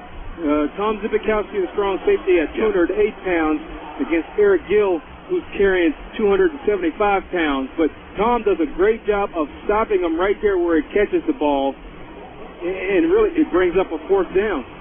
So with 4th down coming up and still perhaps 2 yards to go, does Pitt go for it? Somebody's called a timeout. Timeout. Notre Dame. Notre Dame's called a timeout. That's their first. So breaking the action with the Irish out in front by a score of 28-10, but Pitt is knocking on the door. You're listening to exclusive coverage of Notre Dame football on Westwood One. Tyler Falco had come to the sideline to talk to Coach Dave Wannstedt. Remember, a year ago he had his first 5 TD game against Notre Dame, repeated the exercise a couple of weeks later at South Florida. But he really torched the Irish last year in South Bend. He got a lot of help from the officials, I'm sorry to say, but he had a great performance. And he proved to me that he was an elusive gamer, and it looks like that Pitt's bringing in the field goal unit. Yep, Josh Cummings. Got to be worried of fake, you know, because I was going through in my head all the different plays that they could that Pitt could run on a 4th and 2. But I guess it's better to come away with points. You still got another half to play, and you got 4 minutes left in the second quarter. 23-yard field goal from the hash mark on the near side. That's what the attempt will be. The snap, the spot, the kick is up, and it is good. So Cummings adds 3 to the Pittsburgh total, and it's now 28-13, but the Irish still out in front by 15. A break in the action. You're listening to exclusive coverage of Notre Dame football on Westwood One. So Josh Cummings in 2 games against the Irish is now 4 for 4. Had 2 last year, got 2 tonight in the first half. 55-yard drive in 6 plays. And of that 55 yards, there were 30 yards in penalties. Right, and I think you consider that field goal a win for the Notre Dame defense because Pitt had all the momentum, a great kickoff return, the 30 yards of penalties. They're sitting down there. Tom Zbikowski makes a great play to stop Eric Gill to create the 4th and 2, and they give up 3 points. So Notre Dame will be on the receiving end here.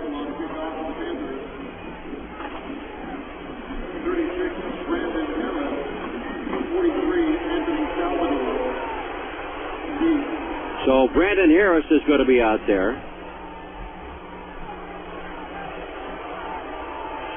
Hold on a second.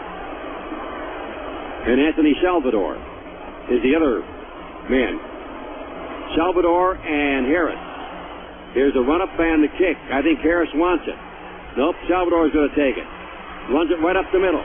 Gets past the 30, spins around, still on his feet, and finally goes down at about the 33 or 34-yard line.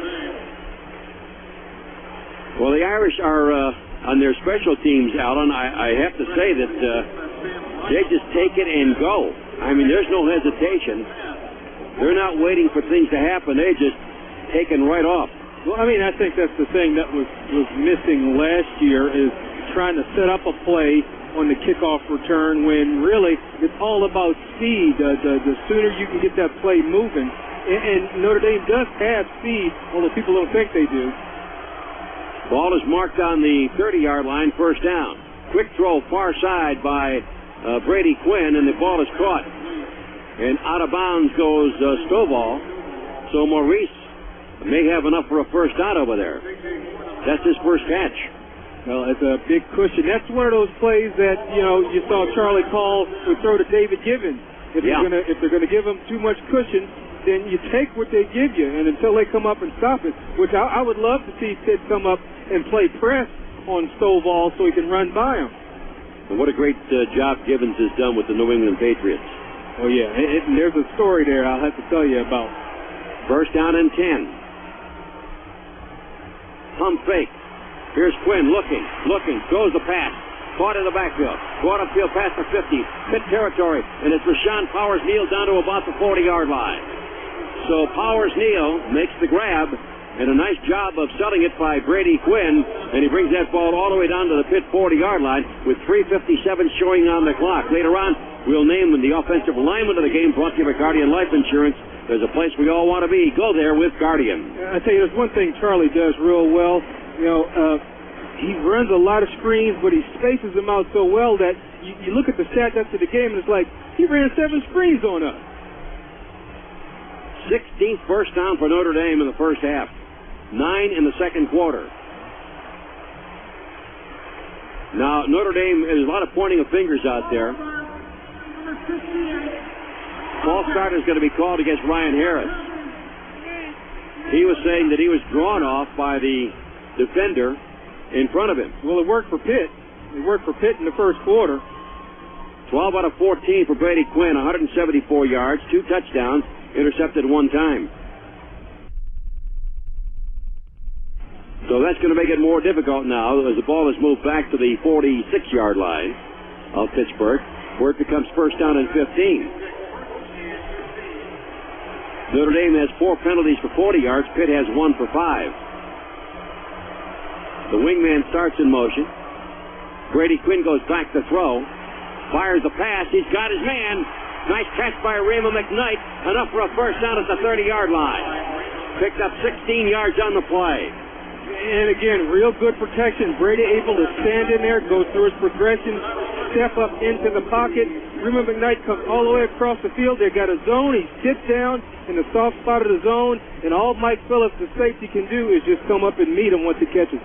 Brady Quinn is getting rid of the ball infinitely quicker than he did a year ago. Well, I mean, that's the mechanics that Charlie Weis brings and Peter Voss brings to the table. First and 10, just inside the 30. Hand off to Walker. Walker trying to set up his blocks. Looks, cuts inside, gets onto the 25, and he's out of bounds at about the 22-yard line.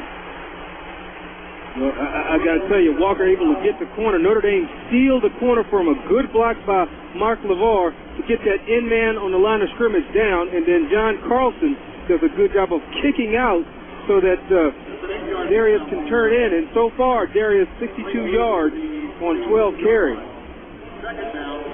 I can't do the math, so that's more than 5 a carry, isn't it? Yeah. All right. About 5.2. Marketing major.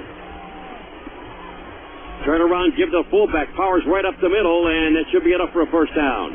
Inside the 20, down to about the 18-yard line. And they're able to power like that because the Pitt defenders, they can't get off the blocks at Notre Dame. Notre Dame is just like sticking to them like glue, and then you got another guy down. Irish went to a heavy-duty backfield that time with Rashawn Powers-Neal at tailback, and then the other fullback playing the fullback spot, Asap Schwab, and the freshman from Connecticut just on the quick hitter drove it right down for the first down inside the 20 down to about the 17-yard line.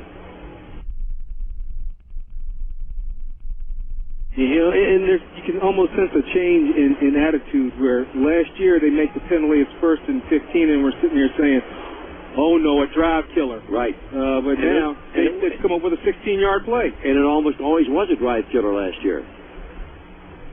Notre Dame has 301 yards, 190 passing, 111 rushing. And the Pitt defender coming off the field under his own power.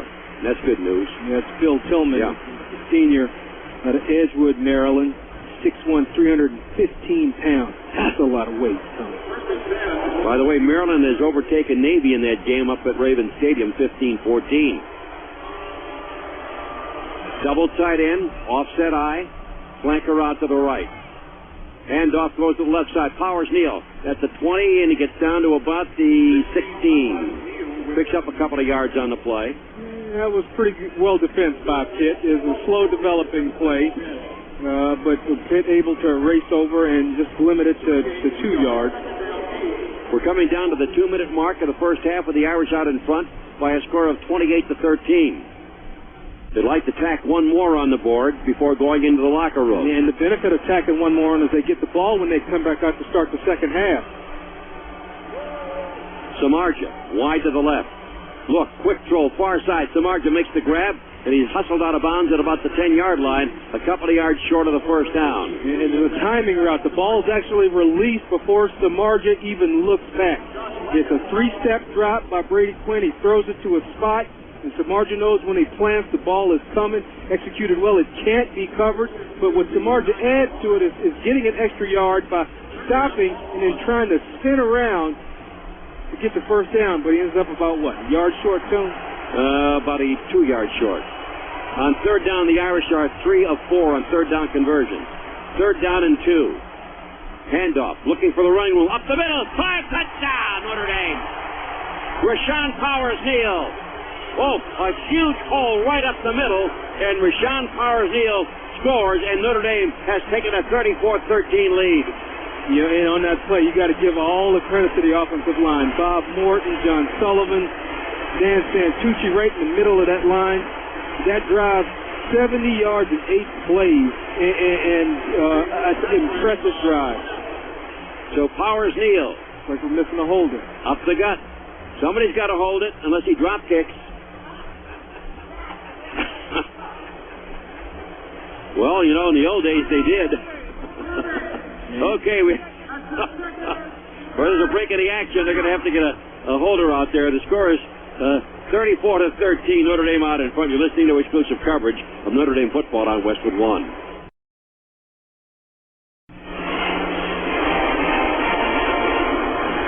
Tony Roberts along with Alan Pickett. Jeff Samardzija is out there. He's the holder. So Rashawn Powers-Neal rams it home to make it 34. Fitzpatrick will try to make it 35, and he does.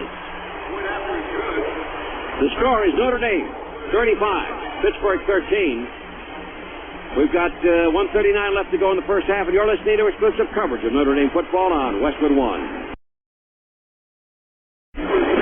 Tony Roberts along with Alan Pinkett, and you know Rashawn Powers-Neal had 3 touchdowns coming into this game for his career. This is a senior season. This is it. 3 touchdowns, won 3 times. He scored 2 times in this game. Yeah, I mean, he's being utilized very well by Charlie Weis. He adds a nice mix to Darius Walker, Travis Thomas. He's in between those two. 5 carries for 21 yards. He had only 13 carries last season. Well, I mean, the fullback's an integral part. He's probably winded. Here's the kick. It's coming down near side. It's going to be taken by one of the upbacks. And did he signal fair catch or not? He did. Stop the clock with 1:39 to go. Well, Tone, I have to say, if tonight's any indication. No, you can't. We only played 30 minutes of football. Right. But do you remember the Tennessee game when Notre Dame went into the locker room out in front 35-7? I was talking about the students in the student section. They're going to have big biceps this year from doing all the push-ups. That's good. We want a healthy student body, don't we? A trim student body. Yes. Tyler Falco will go to the shotgun here with a ball at the 24-yard line. Pass out to the far side. The ball is grabbed. Catch made out there.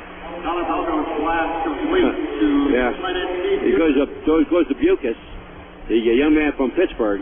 You know, and Ambrose Wooden in on the tackle, but the defense is designed for when that play comes out there for Ambrose to deliver the knockout.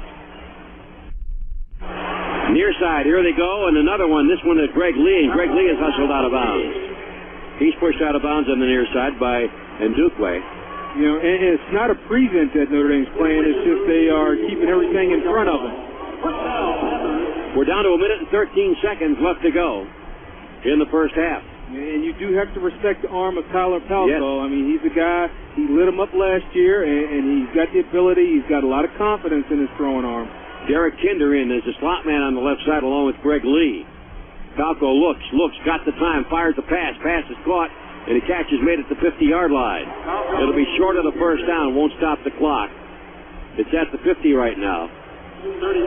We've got 60 seconds left to play in the first half.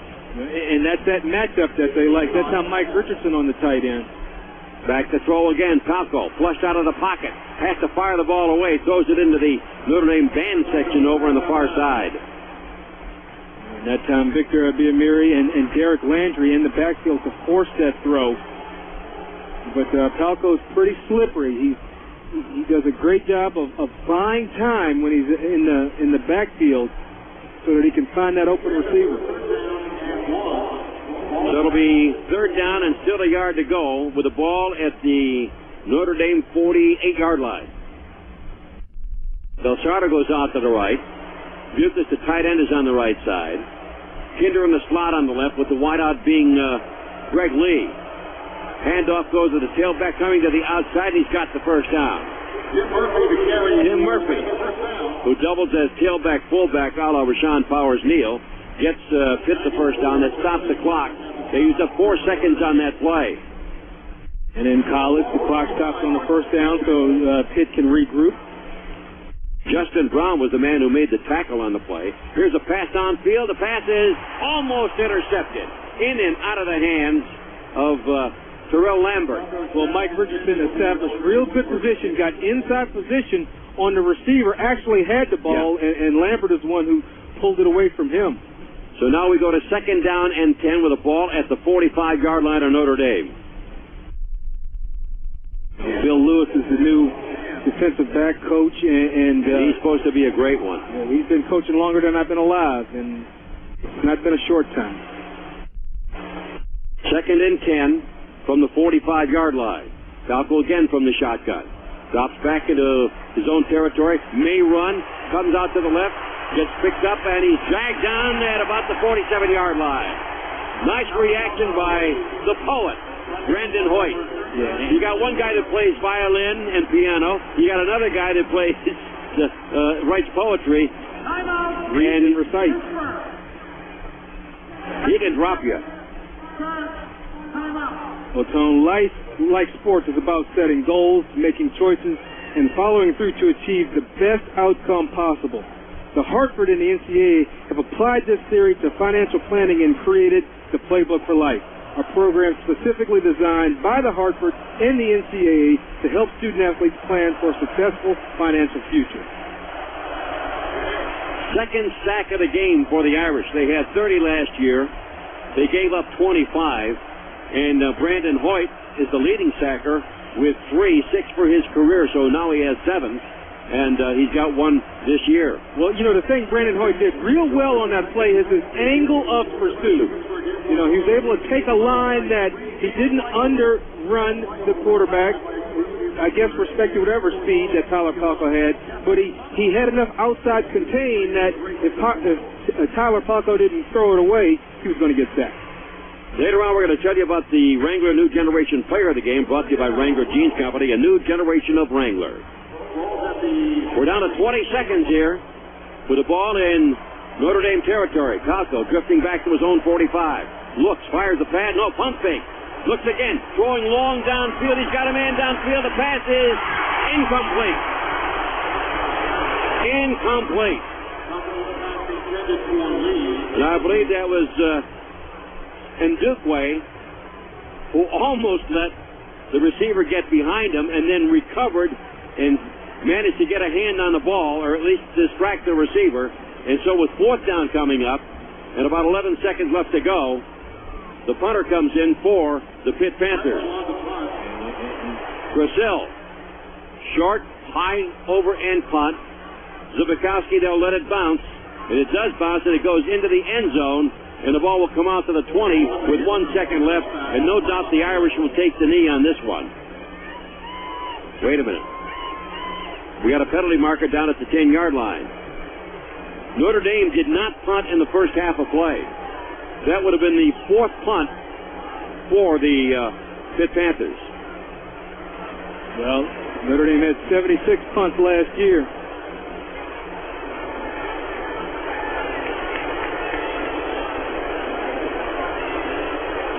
Wait to see what this penalty is. Here's the announcement. Illegal substitution. There were 12 players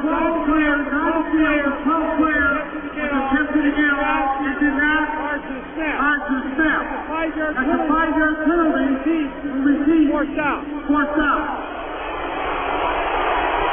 Well, I guess what you do in this situation, instead of punting it, maybe you go with the Hail Mary. Well, let's see if Falco's out there. I don't see him. Nope. It's going to be Adam Grissel. Actually, they're going to go for the field goal.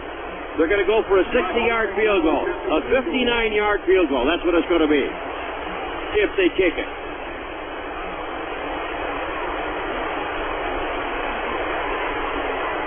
Now Pitt's going to take a timeout.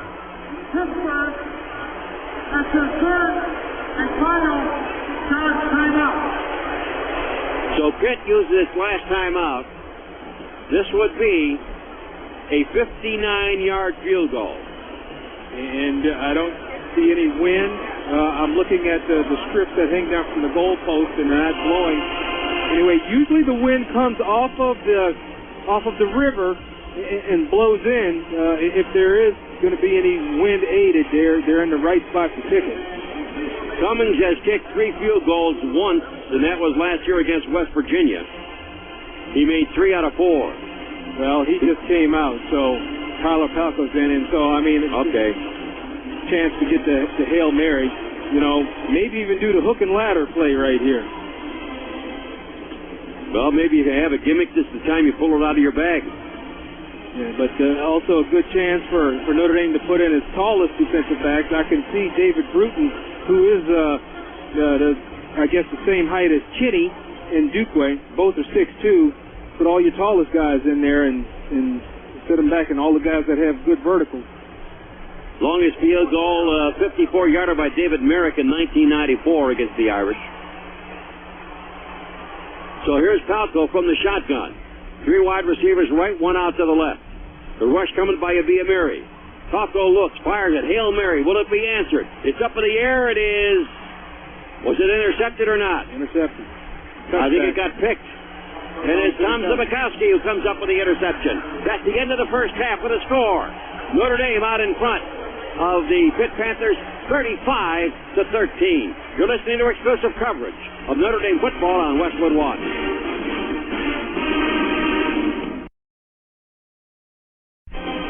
Tony Roberts along with Alan Figg at halftime here at Heinz Field in Pittsburgh, where the Irish are out in front by a score of 35-13. Pitt won the toss, elected to receive, as you might expect, after they torched Notre Dame at Notre Dame Stadium last year, 41-38. And Palco took them right downfield, a 73-yard drive with a 39-yard touchdown pass to Greg Lee, capping it to make it 7-0. But the Irish came right back with a 77-yard drive of their own. Brady Quinn to Walker. Walker doing a nice job of making a catch, picking it up off his shoe tops, and then skirting down the sideline, picking up a bevy of blockers to go 51 yards for a touchdown to tie it up at 7. Pitt came right back following a bad pass by Brady Quinn, intercepted by Darrell Rivas. And they went from the 47-yard line to the goal line. Cummings getting a 49-yard field goal to make it 10-7 with 1:40 left in the quarter. That's the way the quarter ended. But the Irish started a drive late in the first quarter at the 35. It didn't end until Walker danced into the end zone from 2 yards out. 13:07 on the clock. Notre Dame took the lead 14-10, and they haven't been headed since. Came right back on the next possession, 65 yards. Powers Neal going in for a touchdown to make it 21-10 with 6:59 left to go. And then came right back when Ndukwe picked up a fumble. Quinn hits the margin with a 19-yard scoring strike to make it 28-10. Pittsburgh answered that with a 23-yard field goal by Cummings, the second of the game, to make it 28-13. But the Irish came right back again and went 70 yards with Powers Neal barreling in from 2 yards out. His second touchdown of the game, 35-13. That's where we stand at the moment. We're at halftime. Again, the score, Notre Dame 35, Pittsburgh 13. This is West One's exclusive coverage of Notre Dame football. Well, the score tells the story, and so do the statistics, as we take a look at the stats for our first half tonight, brought to you by Consort Hair Care for Men, Hairsprays and Gels, guaranteed to give you a great hold without getting a 15-yard penalty. All right. Notre Dame 18 first downs. Pittsburgh had 9. They got only 4 first downs in that second quarter, while the Irish rolled up a total of 11. Notre Dame 122 yards rushing, 197 passing, 319 total. Brady Quinn 14 out of 16 in the first half, had 1 intercepted, but he did throw a touchdown pass to Walker, went 51 yards, and another one to Samardzija for 19. Meanwhile, Pitt with 9 first downs, 27 yards rushing, 124 passing, 251 total, 12 out of 18 for Tyler Palco. He also had 1 intercepted on the last play of the first half by Zibikowski at the goal line. Pitt also lost the ball once on a fumble, so they have 2 turnovers to 1 for Notre Dame. The Irish lead in penalties with 5 for 45. Pittsburgh has 1 for 5 yards. Notre Dame had a total of 23 plays in the second quarter. Pittsburgh had 16 plays. The Irish with 38 plays in the first half and 33 for Pittsburgh in the first half of play. So Notre Dame really dominated out on the second quarter of play. Yeah, domination is the word that comes to mind thus far, and good balance in their attack with mixing the run and the pass. And really, they put Pittsburgh in a situation where they were confused. They didn't know what Notre Dame was going to come with because they were having success with both, and Notre Dame ran both effectively well. And at this point, Notre Dame looks like a well-oiled machine. I mean, they do look like a machine. Not doing anything fancy, just real good execution and good play calling. Well, last year when Brady Quinn was cranking it up, he threw to 20 different receivers. He's thrown to 4. He's thrown 3 to Walker, 3 to McKnight, 3 to Fasano, and 2 to Samardzija. And Stovall's in there also. Yeah. Stovall did get 1, and so they are spreading the ball around, but I think the defense dictates. And Johnny Carlson had 1 too. Right. The defense dictates who's going to get the ball. That's the beauty of Charlie Weis' system is you may be the 3rd or 4th option on a play, but depending on the defense, and a lot of times as a player, once you master that system, you know if you're going to get the ball or not just by your pre-snap read.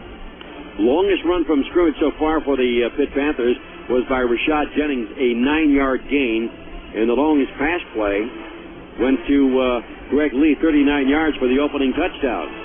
And I got to tell you what, Pitt came into this game expecting to be able to run the football. Huge offensive line. Yeah. Big, strong freshmen really wanted to assert themselves. That is the Wannstedt way, but Notre Dame has been very, very good on the run defense. Spencer, the tackle, 330. Dominic Williams, the guard, 300. Joe Villani, the center, 300. John Simonitis, the guard, 325. And Mike McGlynn, the other tackle, 325. But you've got the defense of Notre Dame, which is just really dominating that line of scrimmage with leverage. Trevor Laws, who's a former wrestler, Derek Landry, who is coming to his own. The guys that are really standing that line up and not really giving them a place to go. And who's one of the unsung heroes? John Lantina. Oh, yeah. The offensive line coach. Yeah. He has done an outstanding job with that offensive line. Certainly, they were experienced, but he still did an outstanding job. It's a much different-looking offensive line than we saw a year ago. It's a mechanically more sound offensive line, both technique-wise and execution. Halftime score, 35-13, Notre Dame out in front of Pittsburgh. Second half kickoff is coming up. You're listening to exclusive coverage of Notre Dame football on Westwood One.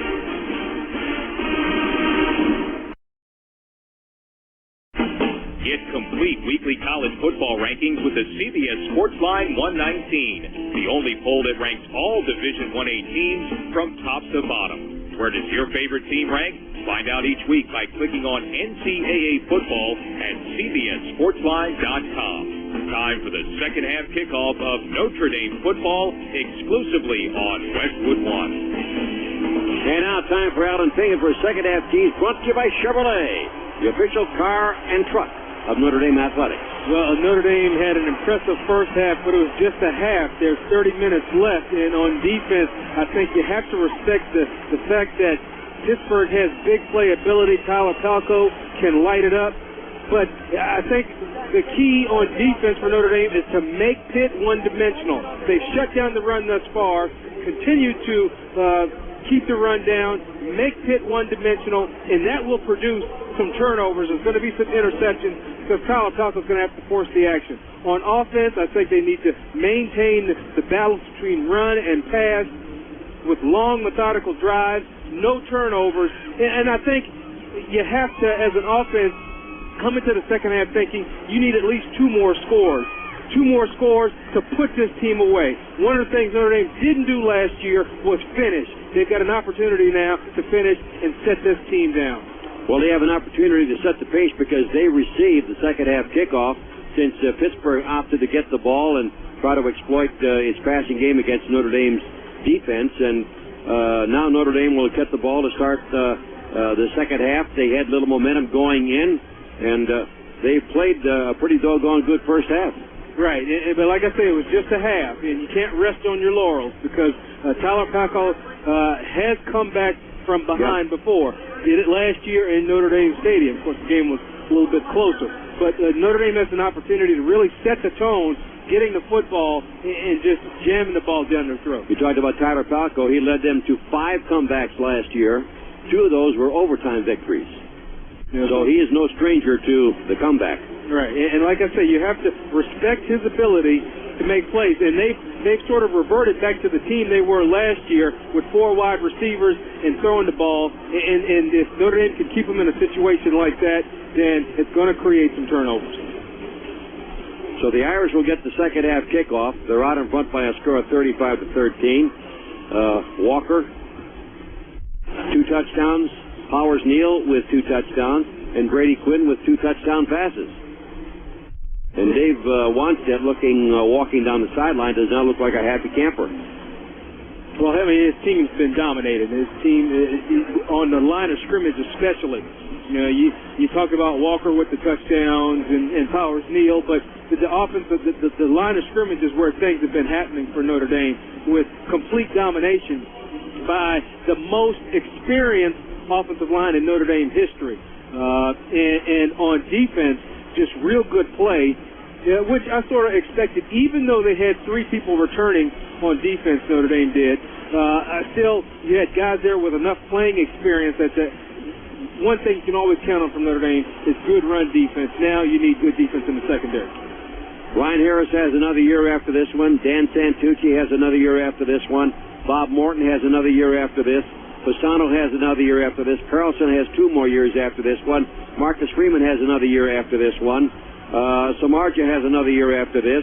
And the backups, Michael Turkovich is a freshman, so he's got 3 more years after this.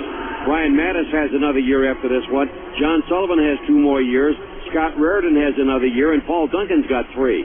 So there's going to be a lot of folks coming back next year as well. All looks good. And I tell you, when Charlie first came in here, he looked at this team at 6-6, thinking he didn't have any talent, but he was pleasantly surprised at the material he had to work with. Now he's pushed them, he's molded them into a unit, and I know it's just the first game, so I don't want to sing their praises too much, but it looks like a team that can be good for a long time. So we're set to get the second half kickoff as Notre Dame will be moving left to right. Here's the run-up and the boot. Coming down near side, and it's going to be, nope, they're going to down it in the end zone. Justin Hoskins goes down to a knee, and the ball will come out to the 20-yard line. So Notre Dame will start at its 20. Out in front by a score of 35-13. And Brady Quinn, who was 14 out of 16, will be out there to crank it up once again. Now, as far as Brady is concerned, and Pittsburgh has the same problem. If they were to lose Palco, Notre Dame would lose Brady. It would really be tough on both Wannstedt and Charlie Weis because they have no experience other than the 2 starting quarterbacks. Most important position in football is backup quarterback. 1 back set. Quinn, quick throw, far side. Take it out there. And breaking a tackle, going up the sideline, and finally getting hustled out of bounds was Stovall.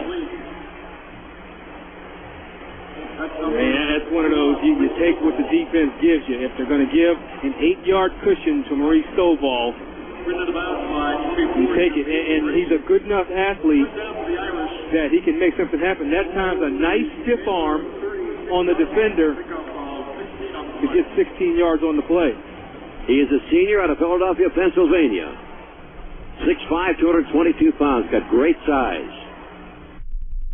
He's wide left, McKnight out to the right. Quick throw again, Stovall far side, and the ball pops out of his hands up in the air and incomplete. And that's one of those timing routes. The receiver has to get his head around, knows the ball's going to come out before he turns, and have to anticipate where the ball's going to be. I'll say, though, in Maurice Stovall's defense, a lot of times it's tough to locate that ball and come around. Yeah. But that's his job. So it'll be second down and 10 for Notre Dame with the ball at the Irish 37-yard line. Handoff goes to the up back and powering through, getting past the 40 up to around the 42-yard line. Nice run, and again, the ball given to the fullback, LaShawn Powers-Neal. So Powers-Neal barrels ahead, gets about 7 yards on the play. And again, credit that offensive line because they're able to push back that defensive line of Pitt so much that a simple dive play gets you 7 yards. That's the sixth, check that, that's the second time Powers-Neal has carried. Man in motion, the tailback, quick throw near side. Fasano gets the ball. Did he get the first down? I believe he did, up around the 49-yard line. And that's a play that New England ran a lot of.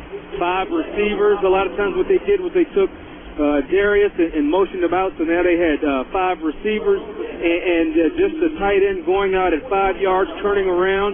You've got the defense spread out, easy pass and catch. So Fasano now with his 4th catch. They get first down right around the 49-yard line.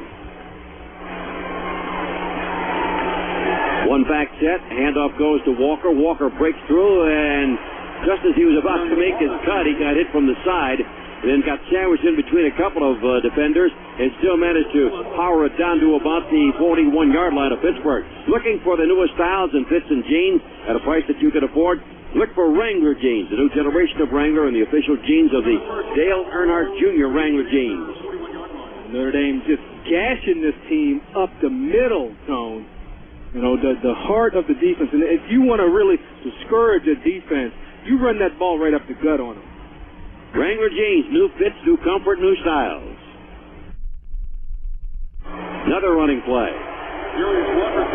And this time, Darius going to be down maybe for 0 yards. Well, that time, that's something we saw a lot of last year. Teams would come up on first down and put people on the outside and just blitz them from the outside. Actually do a blitz on first down to stop the run. This team, what they'll do, if they see that again, I'm sure Brady can check out of it because they're going to bring people from the corners. It means the tight end can slip out and not be covered by anybody. McKnight out to the left, Stovall out to the right. One back set, and here comes Fasano in motion. Play action fake, toss to the near side, and ball is caught, then pops out of the hands of the receiver. Wait a minute now. He was down, wasn't he, when Brady Quinn finally recovered the ball? But I thought he was down when the ball came out of his grasp. Well, I thought so too, but I've been wrong tonight on one of these little things, so I don't even want to take a chance. And Carlson hit the ground. The ground cannot cause a fumble. All right, well, good tackle by Tez Morris, who came up, took the legs out from under Carlson. This is the first time I think Notre Dame's had a 3rd down and 10, without a penalty. Yeah. 3rd and 10 for the Irish with the ball at the 41-yard line.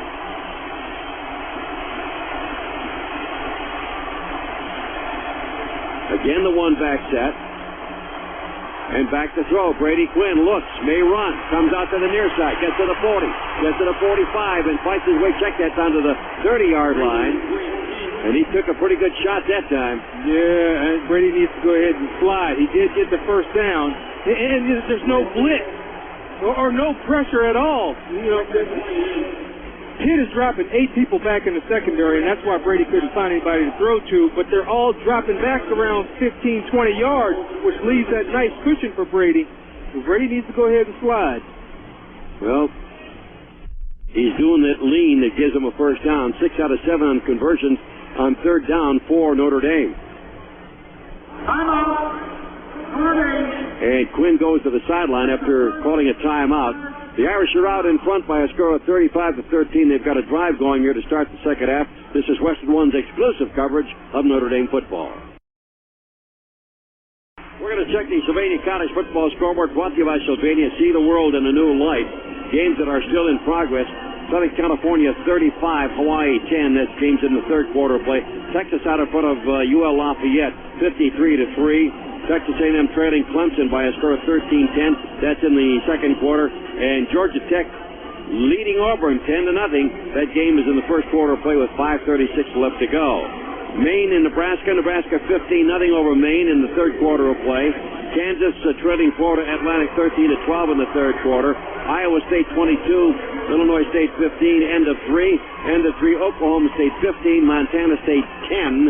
And we gave you the Maryland score, Maryland being Navy coming from behind to beat them by a score of 23 to 20. East Carolina knocks off Duke by a score of 24 to 21.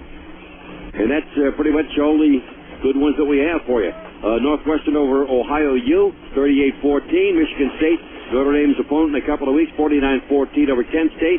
Michigan, of course, won its game today. They won handily, and Illinois comes from behind to beat Rutgers 33-30 in overtime. So Brady Quinn hands it off. Darius Walker, big hole, right side, spins, and gets down to about the 25-yard line. Picked up around 5 on the play. And when he watches that play on film, he's going to wish he had kept running. Yes, because he had a two-way go, and sometimes you can outthink yourself when you're running the football. But he had a nice big hole, good kick-out block, and there was just a little bit of traffic, and he had a lane going both ways, and it's good to have a play that you mess up on and gain 5 yards. Bill Tillman, a 315-pound offensive tackle, has just come in for the Pitt Panthers. This is the first 10-play drive in the game for either team. Slot left, play action fake to Walker, pressure's on, quick throw, throws it in the dirt. Brady had to get rid of it. And Notre Dame setting up another screen. And with the screen, guys aren't going to come free, but you want to try and get a little chip on them for the timing of the play.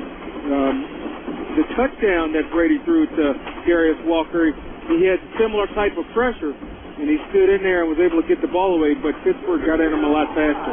Notre Dame 6 out of 7 on third down. Pittsburgh 3 of 8. Right now the Irish are looking at third down and 6 from the Pitt 35-yard line. And last year Notre Dame 37% on third down, so it's 6 out of 7. That's good stuff.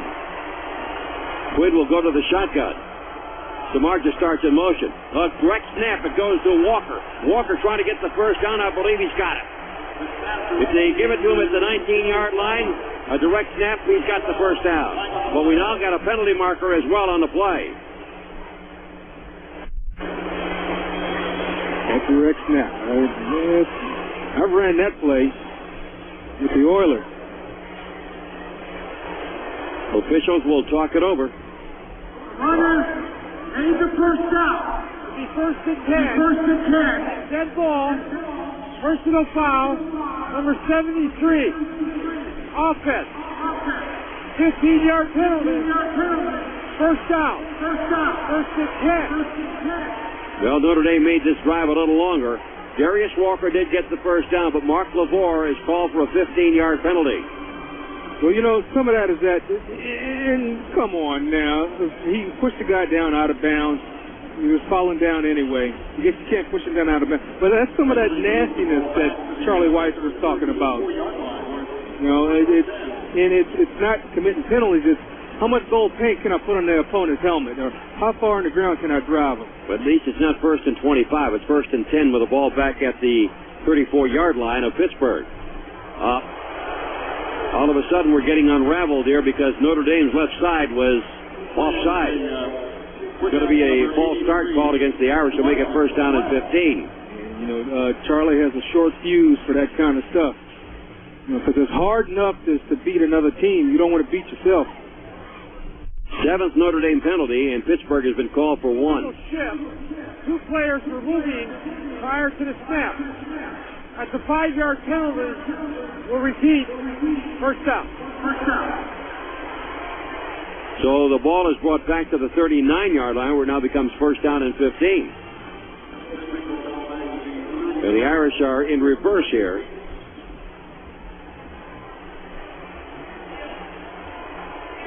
They show a man in the slot on the left side. Play action fake. Quick throw near side. The pass is wide of the mark. Incomplete, intended for Anthony Fasano, who was covered by Darrell Rivas, who intercepted Brady Quinn in the first half. Darrell Rivas actually made a good break on the ball, but Brady put the ball in the right spot. He put it in a spot where it was either going to be completed to the outstretched arms of his receiver, or it was going to be incomplete. So it is second down and 15 yards to go. Time for a screen right here. McKnight in the slot. Stovall outside on the far side. Samardzija comes as a wide receiver out to the right. Screen is picked up, and down he goes with a penalty marker on the play. Grady Quinn got sacked. And I tell you what happened on that, Tone. The screen was being set up, but Darius Walker comes in to chip this guy. He cuts the guy. Now Darius is on the ground. That messes up the timing of the play. He can't get outside. Number 74, offense. 10-yard penalty. Repeat. Second out. Well, if there's anything, if there's a negative light you can cast on this performance, it will be the number of penalties that Notre Dame has. Well, now, we're down to second down and 25. I said, good thing it wasn't first and 25. Right now, moving the wrong direction. But it is the first game, and you can anticipate some mistakes in the first game. So a long way to go. They're all the way back at the 49-yard line. Walker in motion, empty backfield. Quick throw, far side. Walker makes the catch, brings it upfield, and he's down at the 40-yard line. And this one may come in for review. Yep. Dave Wannstedt saying, hey, the ball touched the ground. Well, if it's backwards, it can touch the ground. I don't think it was. But the field judge on the right side of the ball is the one who calls it incomplete. There's three other judges closer. Now it is third down and 25.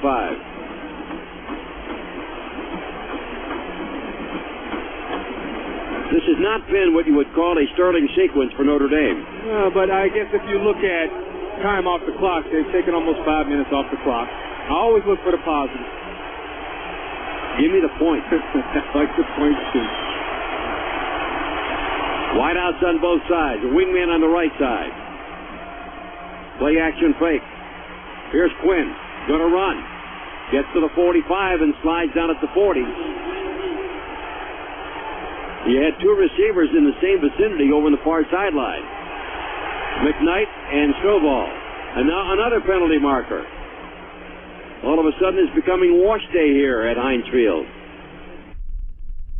The official should have the muscles in his forearm popping out after this game from pulling it out of his back pocket. Dead ball. Personal foul. Number 51. Defense. That's Benny Blade. 10-yard penalty. With an automatic first down. That's Blades who committed the penalty. He was injured and came out of the game in the first half. Well, I mean, and that's frustration right there. You know, they getting their butt beat, and they get a little thing going their way, and they commit the penalty. And it's good for Notre Dame to maintain their composure in a situation like this. And so the Irish have a first down at the 26-yard line after the 15-yard walk-off, the second penalty called against Pitt.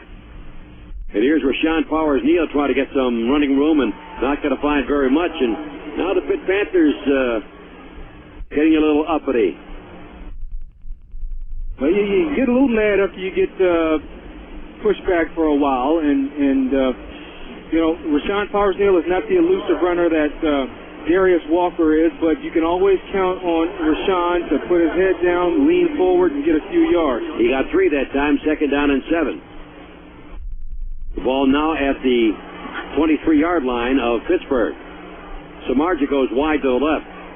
They come out eye tandem, double tight end. Hand off left side. Rashawn Powers-Neal, 20, down to the 15.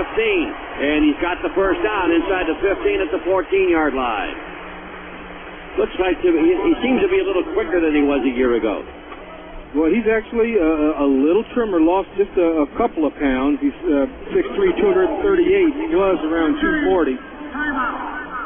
Notre Dame player injured on the play. And that's first down number 26 for Notre Dame. I have to tell you, though, Tone, and talking with the doctors before the game, he had mentioned that the team is really in the best shape he's seen them be in, and that's because of the new strength coach. William Mendoza? Yeah, Mendoza, who really has the players Number 50, a little leaner, a little meaner. but the bodies look better.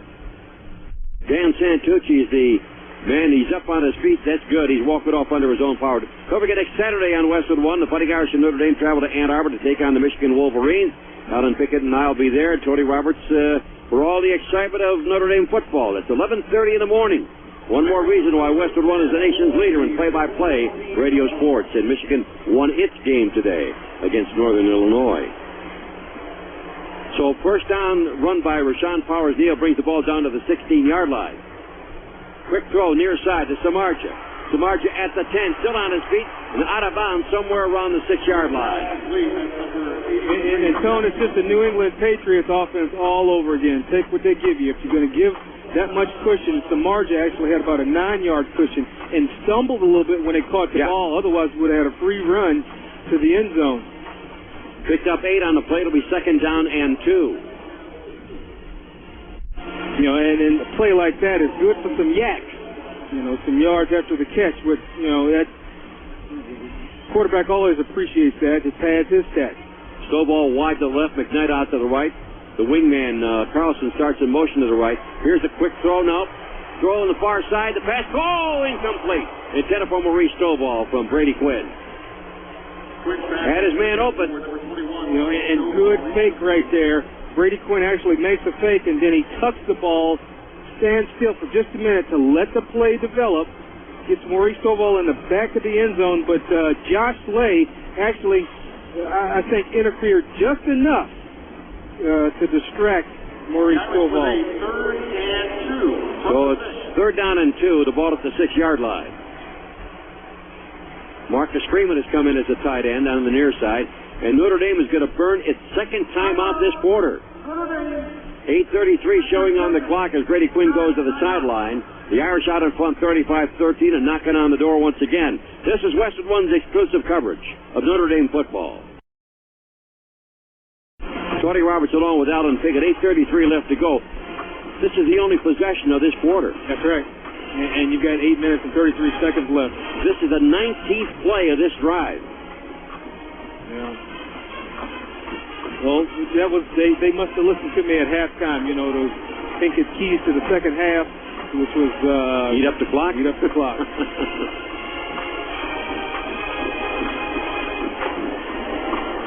So the Irish have the ball. It's at the 6-yard line of Pitt with 3rd down and 2 to go. And I think the timeout was called because Notre Dame had a play called, and Pitt actually went to its goal line defense, which means they were going to be outnumbered. So actually a good timeout if they come in and have success on this play. 19 plays, 6 minutes, and 27 seconds of elapsed time here in the 3rd quarter. Handoff up the middle goes Walker, and I don't believe he got the first down.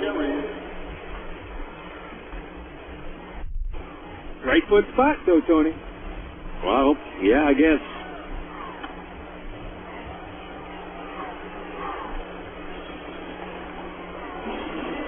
They may have to bring the chains in for this one. Nope, they say first down.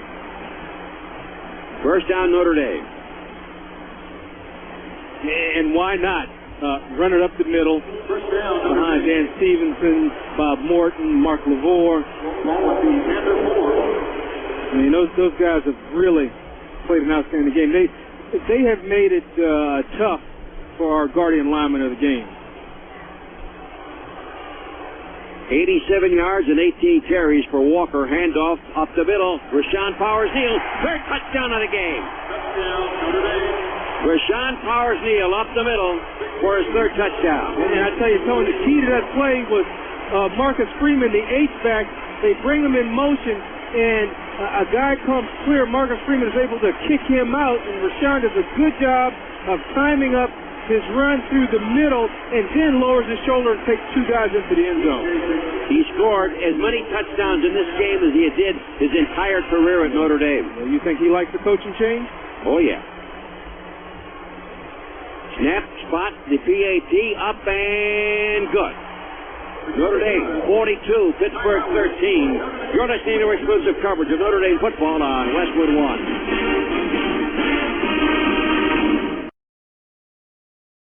Join Westwood One in helping the rescue efforts in the aftermath of Hurricane Katrina. Call the American Red Cross at 1-800-HELP-NOW or log on to www.redcross.org and make your donation today. 20 plays, 80 yards, took 7 minutes and 1 second, 8 first downs, and the Irish are up by 42-13. Well, it did two things on that drive that were successful. Clock, ran a lot of clock off, and got to 7, excuse me. So Joya will kick off once again for Notre Dame. Teammate of Samardzich at Valparaiso High School. Kick come to the far side. Furman had it, dropped it, ball bounced over his head into the end zone, and quickly Lerod Stevens falls on it. So the ball will come out to the 20-yard line. That could have been disaster. Well, I don't like the way he catches the ball anyway. He reaches his hands out to catch the kickoffs. I prefer catching those things in your body. And, with a ball coming end over end, to try and catch it with your hands doesn't make a lot of sense to me. Baseball style. Yeah. Give him a glove. First down and 10 for Pittsburgh at its own 20-yard line. Darryl Strong goes wide to the right. They've got a wingman on the right side, a slot to the left side, one running back. And coming out to the near side, after taking the short pass, is Greg Lee. Notre Dame's done a pretty decent job of keeping him under control. He's got 3 catches for the night. The first one, though, was a beauty. It was a 39-yarder for a touchdown. Yeah, but since then they have contained him. And one thing Notre Dame's done is they've shut down the run. So, again, one of the Pinkett's second-half keys, make this team one-dimensional. This time, Del Sardo, who had 4 catches in the first half, goes wide to the right. They show slot to the right side, a wide out to the left. That's Lee. Here's Falco looking to the left. Looks. Fires the pass over the middle, gets a man coming out of the backfield, and the catch is made and brought up all the way to the 40-yard line, where Zibikowski makes the tackle on the play. Well, they get Tim Murphy coming out of the backfield, who averaged 9 yards a catch last year, 13 catches in all, and he's a good body, 5'10", 235 pounds, but good protection that time on the part of Pitt to be able to wait for the fullback to come across the middle. Del Sardo goes out to the far side, Lee out to the near. They show I tandem this time around. Jennings back at a tailback. Falco back to throw. Comes out of the pack looking for some running room and gets hit and gets knocked down. Somewhere around the 42-yard line. You had an outside rush by Maurice Crum. Ran through the running back, and Falco could feel that pressure, could also hear it because it was a nice pop, and was able to turn a play that could have been a disaster into a positive gain. Maurice Crum should have an outstanding career at Notre Dame. 6 foot, 220-pound sophomore out of Riverside, I should say, Florida. Again, Jennings is the tailback. Falco hands it off to Jennings, finds a hole at right tackle and squirts through and gets that ball all the way up to the 50-yard line. So Notre Dame may be pass conscious now, and Pittsburgh has begun to run the ball. So they move the chains. It'll be first down and 10 with a ball at midfield for the Pitt Panthers.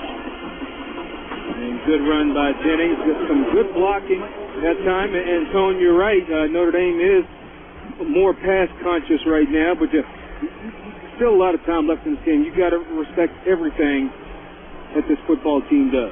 5 minutes and 45 seconds left to play in the third quarter. Falco fakes, rolls out to the near side, gets that ball to his tight end, and down he goes down around the 42-yard line. Ambrose Wooden comes in to make the tackle, but I tell you the development of Ambrose Wooden will be when he sits out there in that corner, and you've got a receiver that's sprinting out. When they catch the ball, the momentum is still carrying them towards the sideline. That's an opportunity for the knockout. And that's something that'll happen.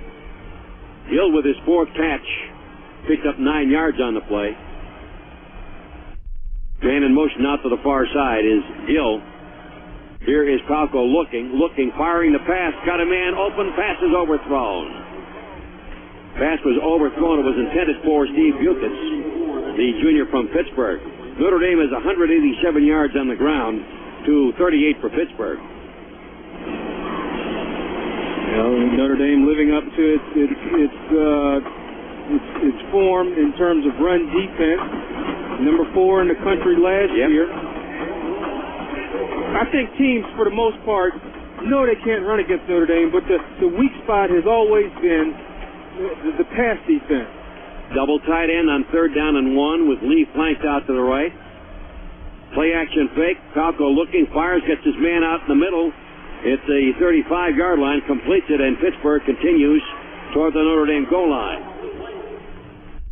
So a first down throw by Falco. They move the chains, and Lee comes up with a first down catch. Well, it ain't good for Pittsburgh. They keep moving the chains, but it's just little dinks and dunks that they're throwing, and Notre Dame keeping everything in front of them. 4:40 on the clock, third quarter, as Del Sardo goes wide to the right, and Lee comes out to the left. One back set. Brandon Mason now the tailback for the Pitt Panthers.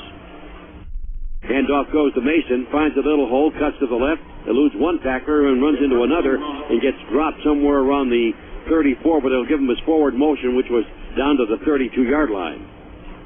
Well, Pitt with the fake reverse action, give the ball to the first man through, which is Mason, but at this point, I think they ought to just go ahead and run the reverse, put it in the hands of Greg Lee. Need a big play. They don't need to do the 3 yards in a cloud of dust at this point. Well, they got 2 that time, so it'll be 2nd down and 8. Mason, the sophomore, out of Phillipsburg, New Jersey, stays in the game at tailback. Falco drops back to throw. Under pressure, gets smothered. Chris Fromm comes in from the right side and buries him at the 43-yard line. Third sack of the night for the Irish, the first for Fromm. And Chris Fromm, a free run. And as a defensive lineman, boy, you just start foaming at the mouth when you know you got a free run and the quarterback can't see you. Chris Fromm outraces Charles Spencer, who's an all Big East lineman, but this is his first time playing tackle.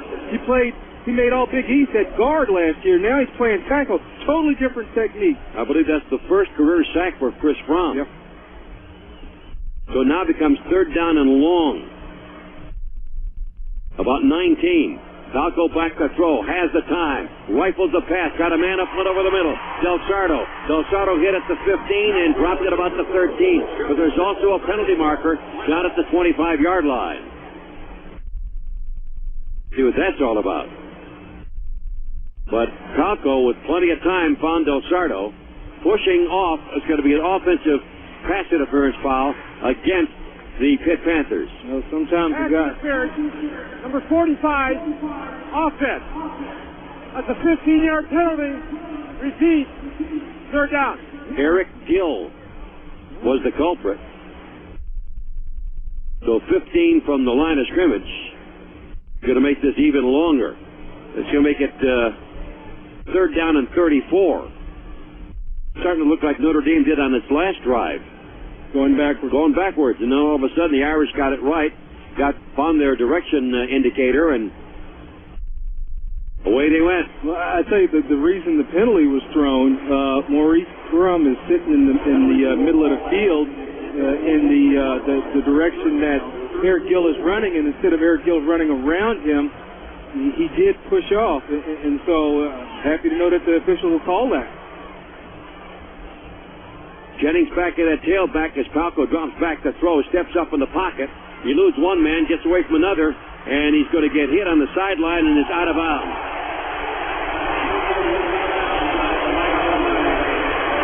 That's going to be charged to Ronald Talley, I believe. I think it's maybe... No, 99. It's 99, yeah, that's Ronald That's Talley.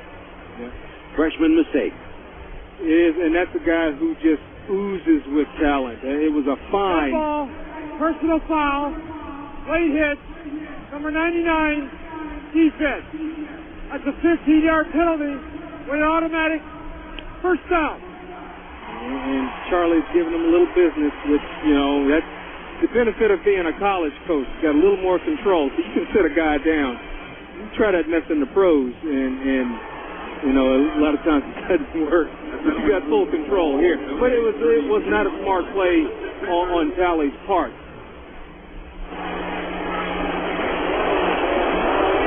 So Pitt gets the first down, 1st and 10. They're back at the Notre Dame 34-yard line. And we're down to 2:24, where each team has had the ball one time in the third quarter. Taco back to throw again. Fires over the middle. He's got the ball broken up by Zbikowski. He had his man wide open for a moment, and then Zbikowski got his hand in there and knocked it away. Zbikowski using that speed. He's in a trail position on the tight end and just waiting for the ball to be thrown so he can accelerate and get a hand on that ball. That's the matchup that Pitt wanted, was the strong safety on the tight end, and Cheney coming in there with a nice hit afterwards. Zbikowski getting a hand in just before Gill, I should say, was going to make the catch, and a good shot out there again by Ndukwe. 2nd down and 10. Man comes in motion to the near side. Here's Kako, slips for a moment, penalty marker on the play, quick throw near side. Ball is caught, but the receiver doesn't get very far. That's Rashad Jennings coming out of the backfield to make the catch. But there's a penalty marker at the 34-yard line. In the area where usually holding is called. You know, there's going to be 2 possessions in this quarter, one for Notre Dame and one for Pittsburgh. Number 68, offense. Joe Bellani. 10-yard penalty. Repeat. 2nd down. How many times do the centers ever get called for holding? Very rarely. You never hear the center get called for holding. You got guys running around you. You got to do what you can to protect the quarterback. And Notre Dame actually doing a decent job of shuttling in linemen on this drive. Talia is back in. Chris Fromm has come out, and Justin Brown is in now. Well, this is the 12th play of this drive. Notre Dame had a 20-play drive, so 32 plays, 20 for Notre Dame and 12 for Pitt in the third quarter. Taco from the shotgun with time. Over the middle, pass is incomplete. Greg Lee never turned around. I guess miscommunication there. Pitt's first game, too. I mean, that pass just hit the dirt at the 20-yard line. I think he was anticipating Greg Lee to run a square in. Greg Lee runs the fly, but Notre Dame is right there to react to it. Jennings coming back into the ball game. LaRod Stevens comes out at tailback. And it becomes 3rd down and 20 with the ball at the 43-yard line. We're down to 1:45 left. I got to believe with Jennings in, they probably try to run a screen because a freshman usually doesn't have all the particulars down on pass protection. And now another penalty marker, delay of game call. Delay of game has been called. Handball. Delay of game. Offense. 5-yard penalty. 3rd down. So Pittsburgh, which had 1 penalty for 5 yards in the first half, now has tacked on 4 more in the third quarter alone, and they've got 5 for 49 yards. Well, I guess they don't want Notre Dame to lead in all categories, I guess, but they got a long way to go to beat Notre Dame in the penalty category. Kinder goes out to the far side. He's in the slot. Del Sardo is the wideout, and Lee is out to the near side. Valco goes to the shotgun, drifts back to his own 45, steps up in the pocket, fires the pass. It is going to be knocked up in the air and incomplete. Almost got picked off. And that's what I'm talking about Ambrose Wooden. You're making a team one-dimensional. Sooner or later, a quarterback's going to have to force a throw. And that time, there were 3 white jerseys around the Pitt receiver. And, I mean, Tyler Tucker would have needed to really thread the needle, get that ball in there. That play was well defensed by the Irish secondary. So Zbikowski is down at the 10-yard line as Brazil, the junior out of Dublin, Ohio, gets the snap, and he will punt. And Zbikowski calls for the fair catch. The ball bounces and goes into the end zone. Comes out to the 20.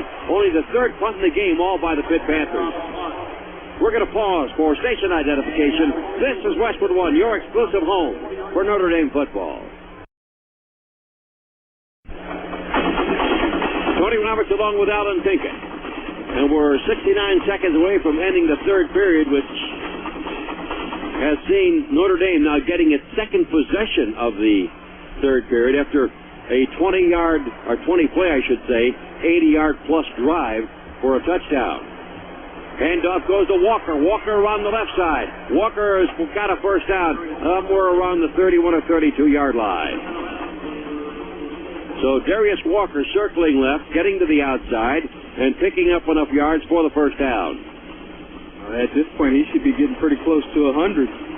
He's been splitting time with Travis Thomas and Rashawn Powers-Neal, but I think that Charlie's done a good job of incorporating all three running backs, everybody getting acclimated into the game, getting carries so they can improvise. Hand off to Walker again, eludes one tackler, shakes another one, looking for a block, and does move upfield to about the 35-yard line. Didn't look like he was going to get much at all, but he did. Picked up another 3 or so. So Walker's just gone over the century mark. 20 carries, 102 yards. That's his third 100-yard game of his career. He had the one against Michigan. He had another one last year against Pitt. So he's run for 100 yards twice against the Pitt Panthers. He's going to be, I tell you, so much better this year. He was electric last year. Second down and 7. Hand off to Walker again. And he just didn't get started that time. Maybe picked up a yard or 2. So it'll be third down and still about 6 to go. And the Irish will not run off another play. They're running down at the other end of the field. We have played 3 here at Heinz Field with a score. Notre Dame 42 and Pittsburgh 13. You're listening to exclusive coverage of Notre Dame football on Westwood One. With 15 minutes remaining in the game, we remind you that the start of the fourth quarter is brought to you by Geico Insurance. 15 minutes could save you as much as 15% on your car insurance. Travis Thomas now comes into the backfield, and Notre Dame, with a wingman on the right side, sends Fasano in motion. Back to throw, lob pass to the far side, and the pass was it caught or not? Incomplete, intended for Samardzija. Nice one-on-one there. Samardzija having a chance to make a play on the ball, but Darrell Rivas is the guy he's going up against, and Darrell Rivas, freshman All-American, is able to get a hand in. Samardzija's got his hands around both ends of the ball, but Rivas is able to get a hand in and take the ball away. Fitzpatrick punting for the first time in the game.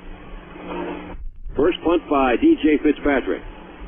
At the snap, the rush is on and kicks one up over toward the far side. It will hit at about the 30 and bounce down to around the 27-yard line. Rivas was the man who was back there to field it, but he didn't have any opportunity. So far, Notre Dame has 430 yards in total offense, 203 rushing, 227 passing, nice balance there, and 195 for Pitt, 34 on the ground, 161 through the air. The Irish have run off 61 plays to 46 for Pittsburgh. Well, definitely an improvement. Last year, Notre Dame averaging 127 rushing yards game, lowest ever in Notre Dame history. So, in order for Notre Dame to win, they had to be able to run the football. First down and 10 for the Pitt Panthers. Falco hands it off. Big hole up the middle. And this can be a long gainer here by Pitt. Down to the 30, the 20, and they finally grab him down around the 15-yard line. Raymond Kirkley. I don't know. I just think you got to play him somehow or another. Yeah. He was their go-to guy last year, and they got a big quick opener up on the left side, and Kirkley just took it all the way down. The biggest gain on the ground of the game for the Pitt Panthers, all the way down to the Notre Dame 18-yard line. A 50-yard run. Yeah, and all you can do is when you get an opportunity, you got to make something happen. You have to make a play, and that's how you get back on the field. So Kirkley runs it for 50, and it is a first down for Pitt in Notre Dame territory at the Irish 17. Del Sardo comes in motion to the near side. Falco looking, may run, and he doesn't run very far because they put the wrap on him. Matter of fact, it was Brandon Hoyt who made the stop. No, Ronald Talley. Ronald Talley picked him up and patted him on the backside. Well, good job by Ronald Talley because he was on the, he had outside contained, but then when he saw the quarterback go forward, great closing speed on the quarterback to limit that to about a half-yard gain. It'll be second down and 9 to go for a first down. The ball at the Notre Dame 16-yard line. Here's the toss near side.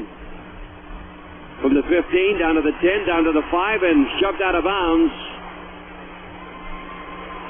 by Ambrose Wooden is LaRod Stevens. And it's going to be first down and goal to go. They'll mark it at the 4-yard line. I like that LaRod Stevens. He's got some quick, can get to the outside, and I just like, 5'7", 165 pounds. He's not impressing anybody with his size, but his running ability, looks real good.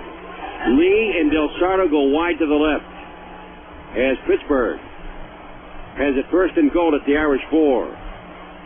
Man in motion, and the handoff, and nothing there. It's like Justin Brown came in to make the stop on the play. And that's their fullback, Tim Murphy, running the football there. Right back to the line of scrimmage at the 4-yard line, second down and goal to go. One thing Notre Dame did good there is they never allowed Tim Murphy to gain any leverage. He was turned sideways, so all his momentum was going sideways, and they were able to close in on him going sideways, so he had no power. Justin Brown did make that stop. He's manning the defensive right end spot. He's from Clinton, Maryland. Back to throw. Falco looking, fires the pass. The pass is incomplete. Pass was intended on the near side for Darryl Strong, the 6'5", 260-pound sophomore from Fort Lauderdale, Florida. And he just moved to tight end from wide receiver. And at 6'5", 260 pounds, he's a slim 260. Yes. So now it is third down and goal to go from the 4-yard line. Strong goes wide to the left. Will be picked up by LeBrose Hedgeman. He's got to watch a draw here. Slot to the right. Falco looking to throw. Quick throw. End zone. Knocked down and almost intercepted. Getting a hand on it was Ndukwe. Pass was intended for Bucas. And now with fourth down coming up and goal to go at the 4-yard line. Panthers have no choice but to go for it, trailing here by a score of 42-13. And this would be a great defensive stand for the Irish. Yeah. If they could pull it off. Well, you think about the plays they can run. Yep. They do like the tight end in this area. Greg Lee is a good one. I also like the draw or even the bootleg. Lee's one-on-one over on the far side. 3 wide receivers to the right. Lee out to the left. Looking for Lee. Here's Palco. Trying to run it in, and he breaks the plane. Yes, touchdown. Carter Palco just circled around and broke the plane to the goal line. They go 72 yards in 7 plays, and Pittsburgh is on the board to make it 42-19. Another red zone touchdown, and with that touchdown, Milwaukee Electric Tool makes another donation to Habitat for Humanity. Milwaukee Electric Tool. Look for the red zone at your local industrial construction supplier or home improvement retailer. Well, Tyler Palco is no Michael Vick, but I tell you, he does good with the tools that he has. He is elusive enough that he makes good moves, and he's smart where he sees the contact, but he just stretches the ball out so that it crosses the plane, and once it crosses that plane, doesn't matter what happens after that, it's a score. Now they're going to go for 2, so Palco lines them up at the 3-yard line. He's got Del Sardo wide to the left. He has a slot out to the right. One running back. Let's see if he tries to run it in. Nope. They're going to give it the handoff, and powering in for 2. Did he make it? Yes. The 2-point conversion is good, and that's going to make it 42-21. That's our score. Notre Dame out in front with 12:55 left to go. This is Westwood One's exclusive coverage of Notre Dame football.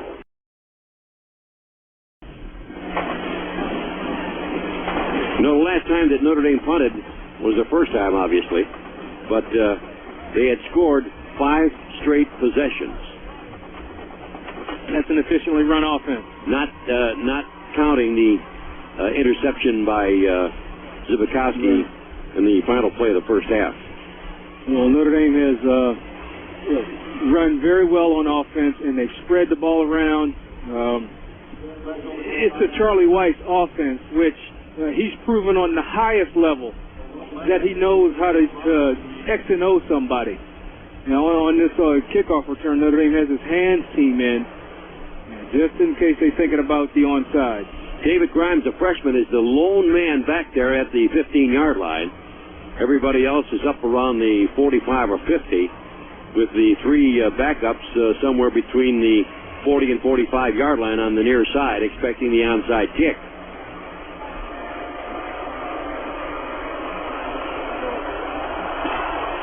A looper coming down the near side, and it goes out of bounds. And that'll bring the ball out to the 35-yard line, where Notre Dame will have it first down and 10. Well, I mean, if that kicker was in the pros, he'd be fired. Because all they needed him to do is just bloop one over, set it down around a 30-yard line. The ball hits the ground, it's a free ball. He kicks it out of bounds. And I see another flag as well at the 35-yard line. And the officials are talking something over. I believe the flag was thrown by the field judge on the play. Yep, he goes over to pick it up. There are two flags on the play. The kick was kicked out of bounds. The ball being placed at the 35-yard line. The second flag will be picked up. First down. Well, why even mention the second flag? I don't know, but you got the full explanation. You know, they could have said two flags were thrown on a play for the same penalty. All right. Travis Thomas will be in at tailback as Darius Walker over the 100-yard mark gets a breather. Now Thomas comes out of the backfield. Handoff goes to Swap, and Swap still on his feet, and he won't go down. He's as strong as a bull. He got upfield about 2 or 3 yards or so. I'd like to see him get through on a quick opener. Yeah, I mean, he looking for somebody to hit. Tone, when he gets the ball, it's like, who can I run over? Because he definitely does bring the wood. Picked up almost 3 on the play. Let's call it second down along 7. Hey, Matt Shelton coming into the ball game for the first time at wide receiver. Thomas stays in at tailback. Samarge is the wide receiver to the left. Brady Quinn turns around, gets it to Thomas. Thomas looking for a little running room, threads his way, still on his feet. Got as far as the 40. He'll be pushed back. He won't go down. They can't get him down. And they ride him all the way back to around the 25-yard line, but he'll get his forward progress up to the 40-yard line. So now Notre Dame is looking at third down and 5 yards to go for a first down. Good piece of running there by Thomas, though, because the play starts out where he has to take a side step to his left and come back to his right, and then Pitt actually turns the play in, so he's able to stuff it up into the hole, then bounce it back outside where all the pursuit is, and hold on to the ball. Abdel Banda is in at left tackle now for Notre Dame. Empty backfield for Brady Quinn. Looks to throw, fires a pass, and it is incomplete. Intended for Anthony Fasano. And so Notre Dame will punt the ball for the second consecutive series. And that's one of those plays where I think Brady throws it to a spot, and the tight end that time turns in instead of turning out. And a lot of times, which direction the tight end turns is dictated by what the defense plays. Well, Brady and the coach are talking it over right now. Rivas is the man who is back, and Fitzpatrick gets the punt off. It's at the 30, continues to go. Inside the 20, continues to roll. Inside the 10, and it will be down at about the 5 or 6 yard line. A 54-yard punt with a lot of roll, and Pitt will take over first and 10 at its own 6. Follow every game for the top 25 college football teams on CBSSportsLine.com. Get lightning-fast live scoring and play-by-play. When it happens on the field, the information is sent to your desktop in seconds. For college football scores, go to CBSSportsLine.com.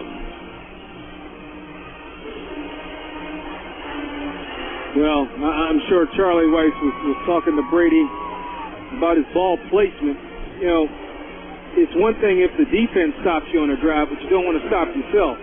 And that was one play where Notre Dame stopped itself. So it's first down and 10 for the Pitt Panthers at their own 6. They are down 42-21. Taco in the end zone. Looks to throw. Fires over the middle. The pass is caught.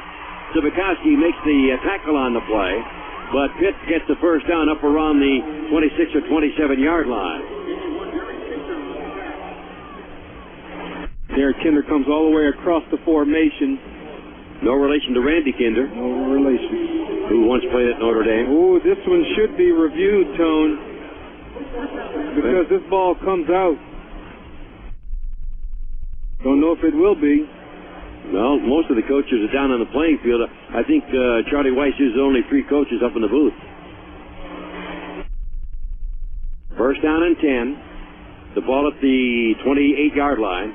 Is the toss to the near side, and Ambrose Wooden makes the tackle on the play, right up around the 30 after a short gain of a couple of yards. And Ambrose Wooden showing some guts, because that's a big running back coming out there, 6'1", 235, Rashad Jennings, and Ambrose is just under 200 pounds, but he comes in and shoulders the guy, turns it in, and prevents a long gain. He gets 3 on the carry, but Delsato wide to the near side. Gill goes out to the far. With a man in the slot, one back set. Jennings and Taco back to throw. Fires the pass, batted down. Is going high in the air to swat it down. I believe that was Chris Fromm. Yep, Chris Fromm. You know, and Chris Fromm has waited for this opportunity. He's been behind Justin Tuck, and Travis Letko was another person, but he transfers. But it was Chris Fromm's turn, and he's really developed. I don't think Travis he didn't transfer. Travis didn't transfer. Letko? Yeah. Where'd he go? He left the team, I know, but with the option of coming back next year. Oh, okay. Here's Taco back to throw. Oh, and he gets level. He cocked his arm and then decided to run with a football, step up, and he got decked. And that's Victor Abiamiri. So Abiamiri comes up, and that's the 4th sack of the game for Notre Dame, and the first one for Victor this season. Pickett player to watch. Well, you said he was not happy with the way he played last year, and that's his 4th career sack. He had 2 last year. Ball bounces and comes out of bounds at somewhere around the 25-yard line. But there's a penalty marker at the 20 and a penalty marker at the 30. Yeah, Notre Dame didn't get all their players off the field. Pitt came in with the hurry-up punt formation, so you're probably going to get a re-kick because the punt wasn't too good. Officials huddled at between the 40 and the 45-yard line. And here's Dennis Lipsky now with the call. Maybe they're not going to kick it over. Illegal substitution. There was 12 players for the defense. That penalty declined. First out. So they're not going to kick it over. That's not bad field position for Notre Dame as well. No, and it wasn't that good of a punt. I figured they'd probably kick it again, but...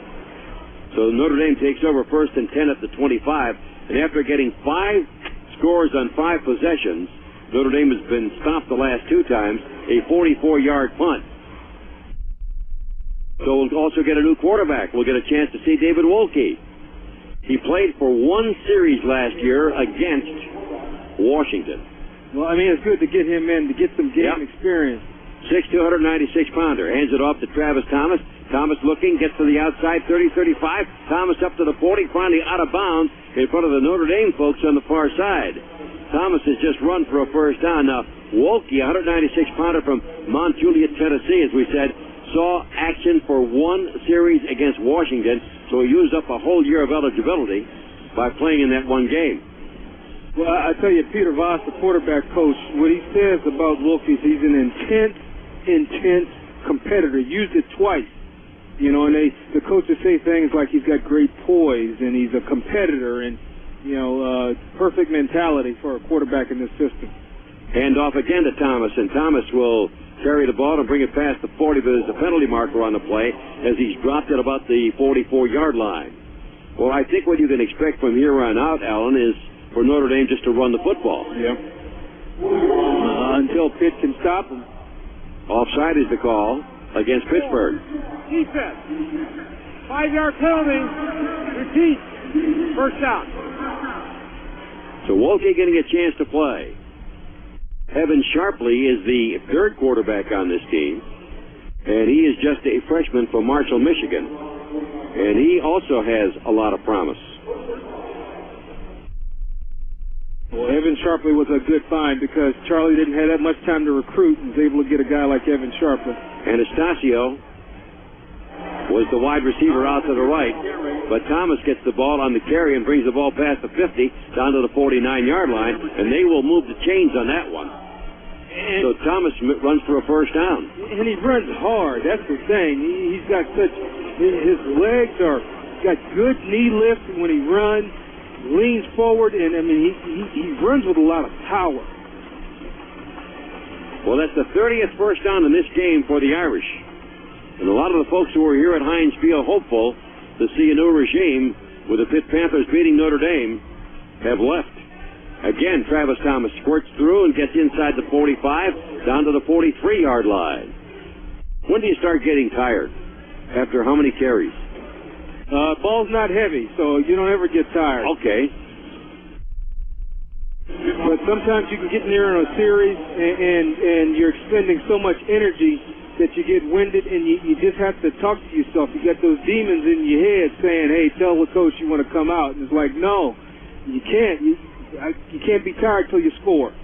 Asaph Schwab is in there at fullback. Hand off to Thomas again. Schwab leading the way, and he dents the line down to about the 41 or 42-yard line. You know, the other thing is when you get an opportunity like this, it's a chance to show the coaches what you can do, and so you can't afford to get tired, because you're trying to get in the first and second quarter also, and thus far, 41 yards for Travis Thomas. It's a career high for him, and he also has had his longest gain of his career because his longest gain last year was 12 yards.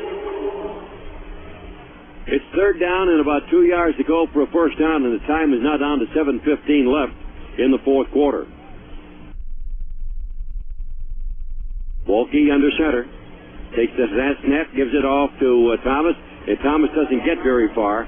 Pitt knows that Notre Dame's not going to throw the football, and they're stacking the line of scrimmage against the run. But that was a smart run by Thomas because the Blades got in and got a hand on the ball, and rather than fight for the extra yard, Thomas just makes sure that he takes him down to the ground and maintains possession of the football.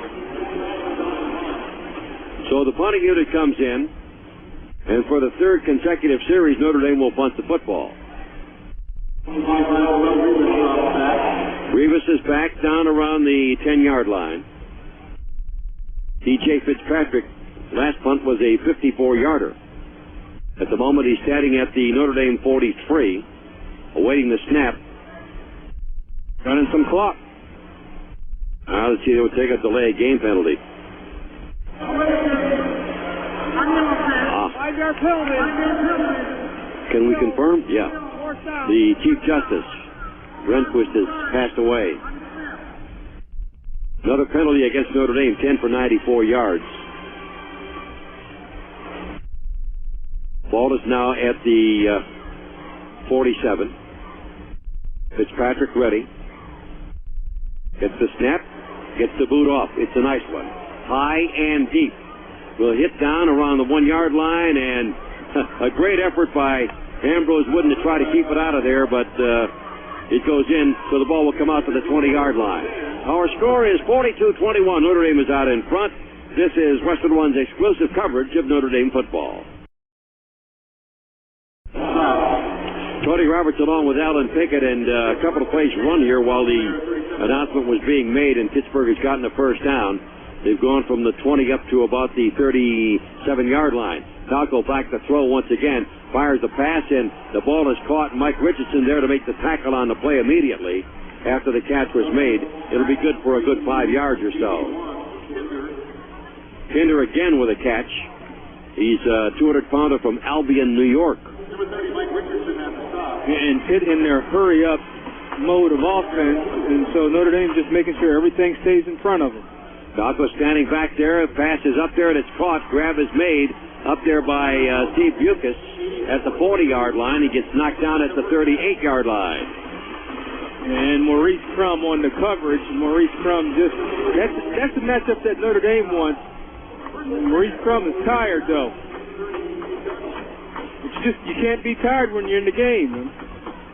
Ball is at the 38 of the Irish.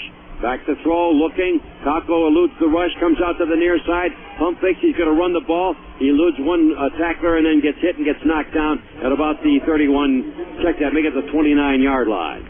Time now for the Guardian Life Insurance offensive lineman of the game. Bob Morton is our choice. Guardian will donate $1,000 to the Notre Dame General Scholarship Fund in honor of his efforts tonight. There's a place we all want to be. Go there with Guardian. Back to throw, Calco fires the ball toward the end zone, and it is incomplete. Just for a moment, the ball was in the hands of Derek Kinder, and then all of a sudden he lost it. Mike Richardson on the coverage, but the Notre Dame defense is a little tired, but you just can't be tired. A lot of guys with their hands on their hips here. Second down and 10 with the ball at the Irish 28-yard line. 42-21, Notre Dame out in front.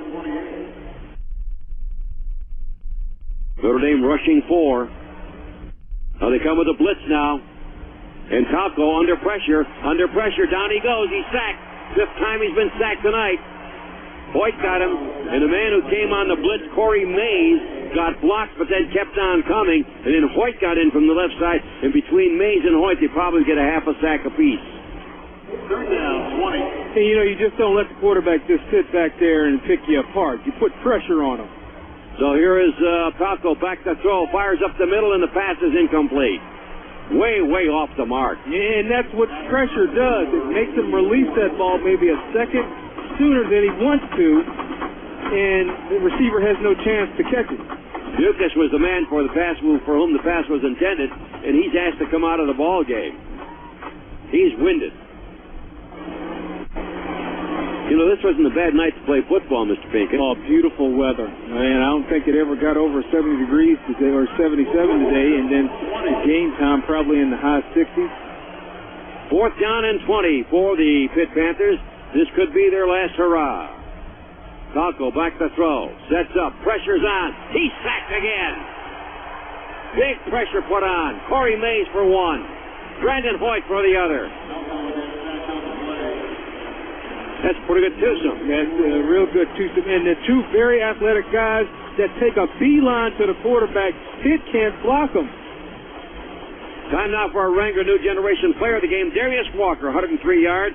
The sophomores are Wrangler New Generation Player of the Game, brought to you by Wrangler Jeans Company, a new generation of Wrangler. A little too soon to do the genuflect, didn't it, Tone? A little bit. Got 3:59 left to go. Going to have to move the team here. I just love hearing you say it. Yeah, I know. But wing right, wide out to the left. Notre Dame's got the ball and the lead.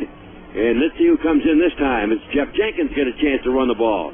The senior out of Ann Arbor, Michigan. He's 6 foot 232 pounds, and he has another year after this season is over, despite being a senior. Schwab is back in there at fullback. 2nd down and about 8 to go for the first down. Jenkins getting a chance to show his stuff.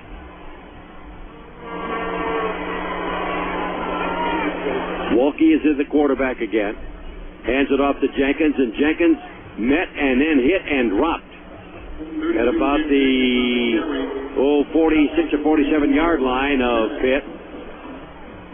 Good tackle made out there by the defensive secondary. 3rd down, and still 6 yards to go for the first down. It's good that Notre Dame gets a chance to get some of these younger players in. And ball is in Pitt territory. Marcus Freeman is in there.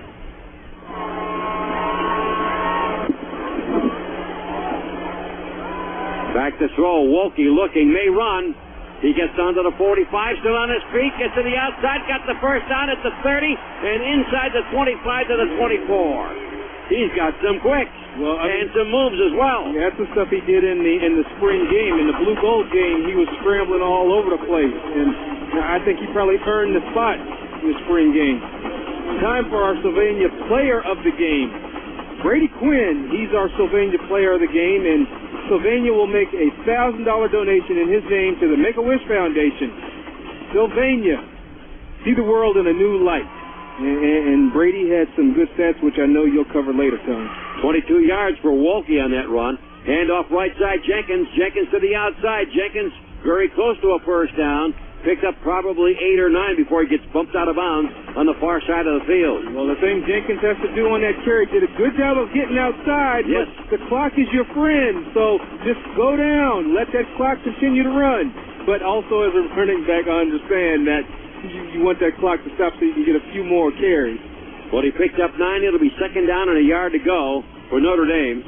The ball is at the 16-yard line of Pitt. Offset eye this time with a wide out to the left. Hand off to Jenkins. Jenkins to the outside again. Cuts in and gets down to around the 10 or 11-yard line. And he got the first down. David Grimes has come in as the wide receiver for the last 4 or 5 plays on the left side. He's a freshman. Well, you know, you're down at a point now where you've got these young guys in. It's awful hard to tell them to kneel down at this point. Yes. Hey, they smell it. And I don't think you should tell them to kneel down. No. First down and 10 at about the 11-yard line. Hand off to Jenkins, looking for some running room. Puts his head down and burrows his way down to about the 6-yard line. Tonight's game brought to you by Channel Lock Pliers. Get a grip, Allen. Well, I don't think you can say enough about the job this offensive line has done tonight. I mean, they have totally dominated this Pitt defensive line. And the backups are doing a pretty good job as well. Yeah, and you know, maybe this answers the question of depth at running back. I don't think you can ever have enough running backs. And the more touches these running backs get, just in case one goes down, you've got somebody who can come in who can get the job done. Irish line up in an eye tandem. Grimes wide out to the right. And the handoff goes to Jenkins. Jenkins trying to get to the outside. He's not going to make it. He's going to get dropped back there for a loss back at around the 10-yard line, the original line of scrimmage. Jenkins trying to bounce it to the outside, and the defense is actually designed to bounce you to the outside because they use the boundary as the 12th defender. So now it is third down and 10. We have 25 seconds left to go. We may go to genuflect here. Don't be surprised. Yeah, the way they're coming out of the huddle. There it is. There it is. We're going down. Genuflect. 9 seconds. They're not going to try to score. Won't pile it on. Notre Dame came into this game a 3-point underdog. They're going to lead the field a 42-21 winner. So the Irish upset, in a mild upset, 23rd ranked Pittsburgh. Final score 42-21. Notre Dame will have the Channel Lock postgame report when we return. You're listening to exclusive coverage of Notre Dame football on Westwood One.